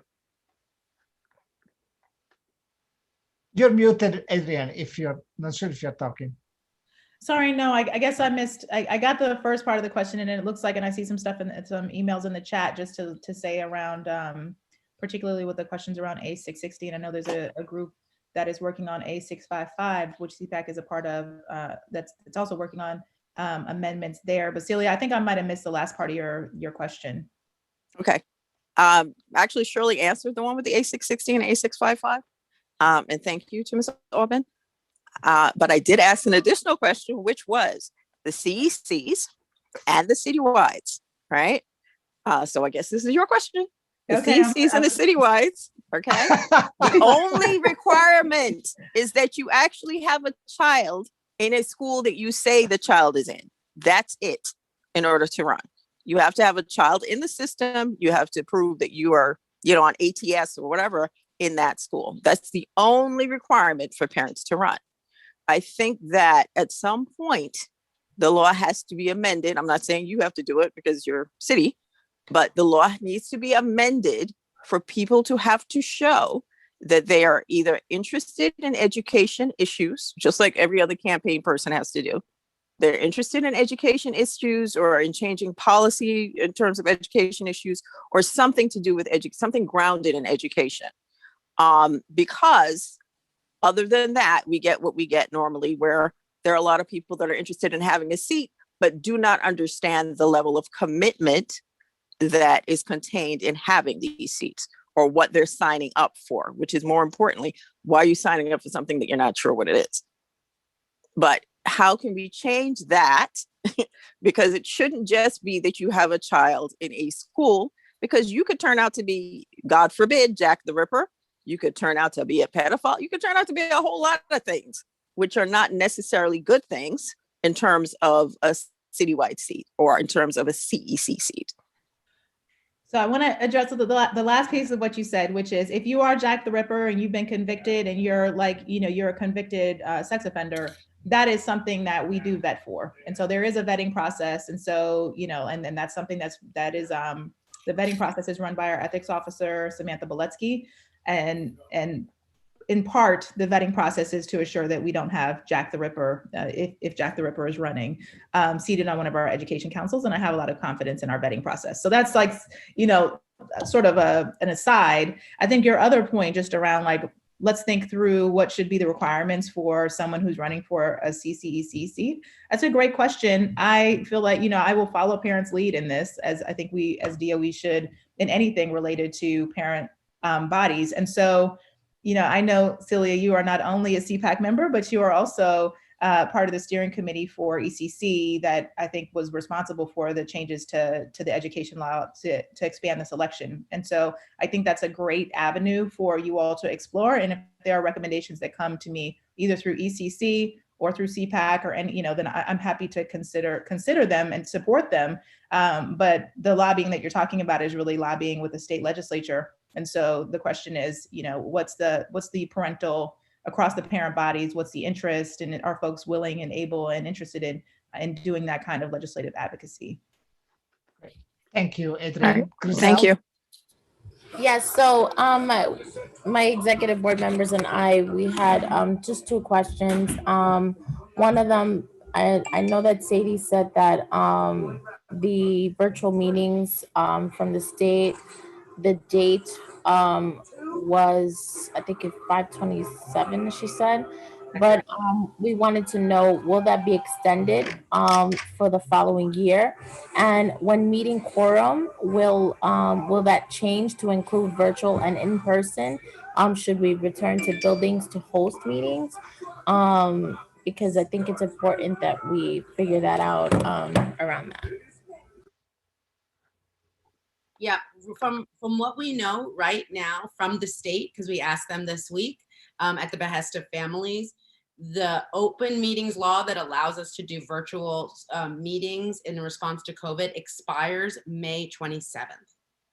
Many families across the city have asked us, first off, a lot of people do miss in-person meetings because like energy and good to see everybody, obviously, but as a matter of accessibility, equity, and when I say accessibility, I mean like parents who might be disabled or parents who might have students who are, and it's just a lot of commuting time. So that's what I mean by accessibility, but also it's easier to join in sometimes when you're cooking dinner to listen in and participate that way. So families have asked us as a matter of equity, accessibility, and participation, can we keep this? So that's a state question. That's not an NYC DOE or Sadie or Adrian question. And so we are open to what that advocacy could look like, but we certainly want to, do our homework and move appropriately and work with the right partners. But that's the best information we got right now on that. Yeah, because I just want to make sure that we're ready for when the elections do come in September. Or even the June CPAC meeting, right? Like it would be a surprise for everyone, I think. So, right. Advocacy is important. Know your state senator. Local assembly person. Yeah, especially for our D75 families, because I know, like, you see, like, to take a 3-year-old to a physical D75 CEC meeting would be difficult for me, so that's why I'm asking also to make it, see if we can. Yeah, absolutely. Yes, absolutely. Okay, cool. Janine, if you can go for like 30 seconds, because we need to move really to the quick. last. Yeah. So how soon will we know about that May 27th deadline? Because I'm from President's Council for D20, and we have elections in June this year. And we're doing virtual. We're not allowed in a building. We're not allowed to be anywhere. So how soon, because we have to give it 10-day notice. So how soon are we gonna find this out? That's a great question. Literally, the guidance that we were told was, sorry, it's in your state legislators by the state. So Adrian, do you have any thoughts on next steps on that? I think, it's safest to just, we've all been together through this pandemic and we've all taken it one day at a time, one step at a time. We're going to continue to do that. The guidance for the moment is, we all know what it is. If something changes, we will scramble, and Marco, I say we, I'm like Sadie, Marco, Jimmy, if something comes down the pike that changes the landscape, we will need a special meeting to talk about it, right? And to figure it out. But I don't at this point have any more information than you all about what the state's going to do or what they're not going to do. But what I can promise you is, as soon as something changes, we will be here. And if I know anything about FACE, they'll be scrambling to put together FAQs and guidance documents and operational, because it's not going to just be like like flicking a light switch where things go on and off and it's easy to do. It's going to require thought. It's going to require planning. So, count on us to be available to walk with you and like be together, like shoulder to shoulder, figuring out any changes that happen. So Adrian, it looks to me that two things. One, if you could ask legal whether it will be possible for DOE to have some sort of amendment or some sort of waiver to allow PAs and PTAs and President Council to have the election listed till September, and which step we need to make to ask the state to extend it at least till September, right? And then, because that way also gives us time to modify the regulations to then allow the just that. Then we kind of need to move on, because we have another presentation that is going to be just brief. Unless you have some, I think that's the only step to take, right? There's a point of information I have if you. Yeah. Okay. Because I have to go as well. I would just say we are expecting virtual PA/PTA elections, and so you can expect that. I think you can expect that all spring. And so please plan for that. if something crazy happens and we get some strange mandate from the state that says you need to change we've got a waiver in place. This is regulated by our chancellor's regulations, which we have some control over. If something crazy happens, then we will come back to you and say, the state passed a really draconian law that says, the DOE can no longer, sort of control the circumstances. Waive that, right. But I don't expect that. So please proceed and take some comfort in that. And with that, thank you everyone for your time. It's been great. Okay, Have a great week. Thanks everyone. Thank you very much. Sarah Martin, you are Marco, I on have a for point the- of information if you let me have a chance. It's a Very point quick, of information. 30 seconds. I just wanted to state very clearly that the waiver that's in effect is still in effect till October 31st, 2021. Regarding elections, all elections, the waiver that we have is still in effect until October 31st, 2021. Okay. Sarah, I don't see you, but I know you're there somewhere. I'm here. Yes, there, Mr. Chair. Hey, how are you? Take the floor. Thank Hello. you all so much. Yes. Sorry for having you wait so long beyond no the problem. time you were supposed to You go. guys are a busy group, and I won't take up too much of your time. I know how busy you are. I'm here to talk to you all briefly about the New York City School Survey, which I know all of you know about. You've heard it before. You've taken it many times. I hope you're able to see my screen. This is our 15th year of the New York City School Survey. And as you all know, the voices of our families, our students, and our teachers help inform the actions that principals, school leaders, superintendents, our deputy chancellors, our chancellor takes. And so I'm really here with a call to action. I wanted to recap some of the things since our group was last in front of you to talk about the administration this year. Our survey will kick off on Monday, May 10th, and go until June 11th. This, of course, is much later than it has been in the past. That's why I'm here wanting to get the word out to you all as our parent leaders to understand how we are administering the survey this year. Of course, we are asking all families of our students in grades 3K, pre-K, and K through 12 to participate this year. Given COVID, we've had to change how we administer. Most of you are mostly familiar with our green envelopes that we've used for, I think, the last decade or so. This year, we are unable to offer those paper envelopes for paper administration. However, some schools opted in to administer the survey to families via paper. However, if your school did not offer or did not select that administration option, everyone can take the survey online. We also had to change to allow that families complete the survey for every child this year. In the past, it was only your oldest child. We do understand that that is creating more of a burden for our families with multiple students in school. We ask that you bear with us in this time. It was something we had to do given a change of technology. We're hoping to understand how much of an impact that has this year for the future. It's interesting, we've heard feedback both ways. In the past, we've had parents say they want to complete it for every child, but we've also heard parents who said, we'd like that we're only filling it out once. But this is a change, so I want to call it out. One thing that we hope is a good change that folks are excited about is that, as I said before, families can take the survey online at our website, nycschoolsurvey.org. If you go there right now, you will not see the survey. It won't launch till Monday. But this year, instead of a survey code that was a random number, you now can use your OSIS ID. As a parent or family member of our students, you will just enter the letter F, lowercase f, followed by your student's ID number. That will allow you access to take the survey.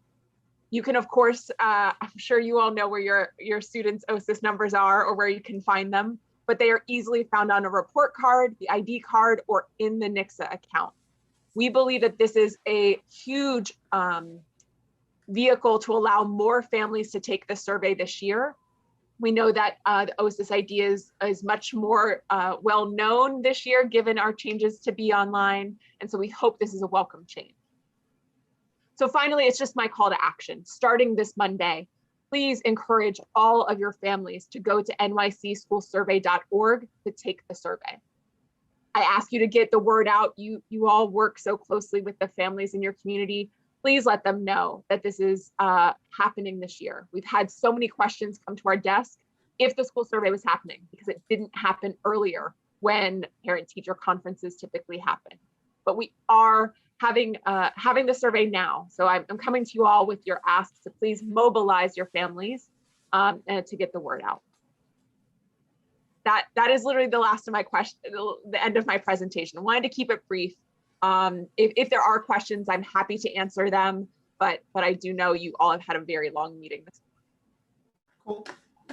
Thank you very much, Sarah. Just a comment, since you were asking, possibly best would be that a parent can choose, I want to have separate survey for each child, or I just fill one valid for all of them. And that would possibly solve that issue that you were saying at the beginning. Any question? Doesn't look like it.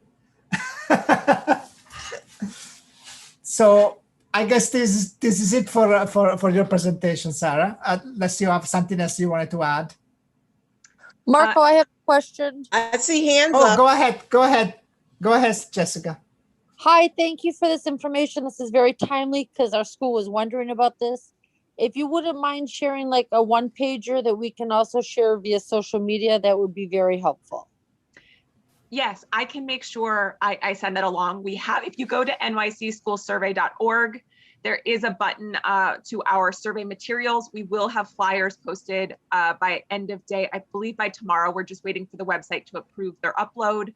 All of our materials, PowerPoints, an engagement tool for families, emails, things that you all can use are there. The flyers will be there by tomorrow.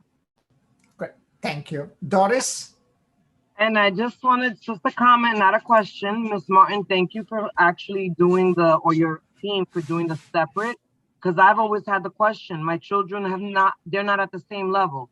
Yeah. So you're asking me to base everything on one child and ignoring the second. So I am a parent that appreciates that I can now do individual. Thank you. Great, thank you for that feedback. Thank you, Sarah. So guys, don't go away because we have a couple of votes to before we close the meeting. The first thing, so we did approve our minutes, but we did not approve the motion. There was a possible amendment. What was the amendment?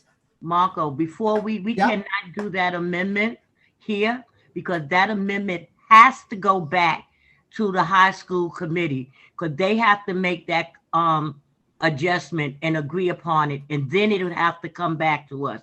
So as far as that's concerned, to put in that one line, we cannot do it without the high school permission, because we cannot do it on just one person. I'm sorry about that, Dr. Cody, but that's exactly how the amendments have to be done if you want to make a change. I apologize. I will retract we can move forward. I will retract that, but it's on the record that it should say opt instead of shall. But for this moment and because of time, I retract my my request. Thank you. Cool, perfect. So and we can always vote a second motion next time. Let me just find it again. Now I don't have it open again, unfortunately. Let me just open it up 1 second. And share the screen. I think this is it. Yes, this is it, right? So I guess all we need to do is to have a motion to adopt this resolution. Anybody has a motion for it? Motion to adopt this D4. Not everybody at once. Thank you, D4, Rashida. Any second? Doris Canela, District 12, I second that. Thank you. And let's just, rather than go a roll call all around, that we have quorum. Anybody is against or anybody is abstaining? and we just can assume that everybody else is in favor. Right. So no one is abstaining, nobody is against it, so approved. Thank you. The other thing that we have is this other letter. Also, I believe came from the high school committee. Am I wrong? It's from the high school. Yeah, thank you, Jimmy. You guys also received it in your email prior, and is there a motion to approve this this document?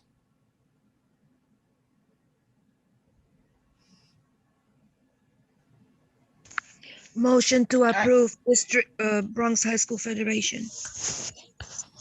Thank you, Lourdes. Any second? District District 22nd. Thank you. Thank you very much. My hand was up before the motion was made. My hand is up. Okay, do you want to make an amendment to the motion?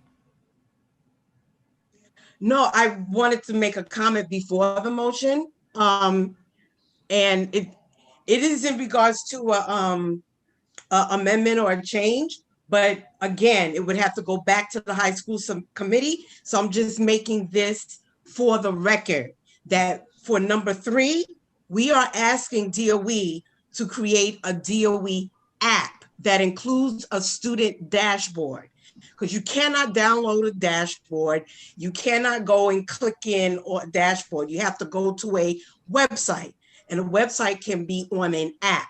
So I just want to state for the record that we're asking DOE to create a DOE app that includes a student dashboard. It's too late to change it now, but I wanted that for the record. Thank you. It actually say an app here, but anyway, that's fine.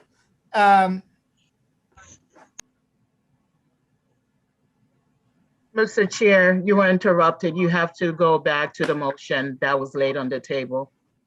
Yeah, thank you. But actually, I see Cecilia now raise her hand. Do you have an amendment or a comment for the motion for this document, or is something else, Cecilia? It's just a comment. It's not an amendment. This has been gone through the high school committee. I sit on the high school committee. Just on that particular point, we probably spent 2 hours, if not longer. And to make an amendment now, after it went through high school committee, as I said, it was extensively discussed. And any amendment, like Jimmy said, has to go back to the high school committee. Thank you. Okay, that's great. Thank you, Cecilia. So we have a motion that was made by Bronx high schools to adopt this document, seconded by Janine. Is anybody against adopting this document? Or anybody abstaining from adopting this document? Having no one abstaining and no one objecting, the document is approved. And this was, I think, the last document. Did we have anything else that we needed to approve? I think we're done, right? Yes, Mr. Chair, it was those 3 documents. Great, fantastic. So I guess we can have a motion to adjourn the meeting as well. Motion to adjourn. Great. Any second? That motion. Second. 9 seconds that. Okay, we have a lot of seconds. Cool. Have a good day, everybody. Good day. Happy Mother's Day, everyone who played the mother role.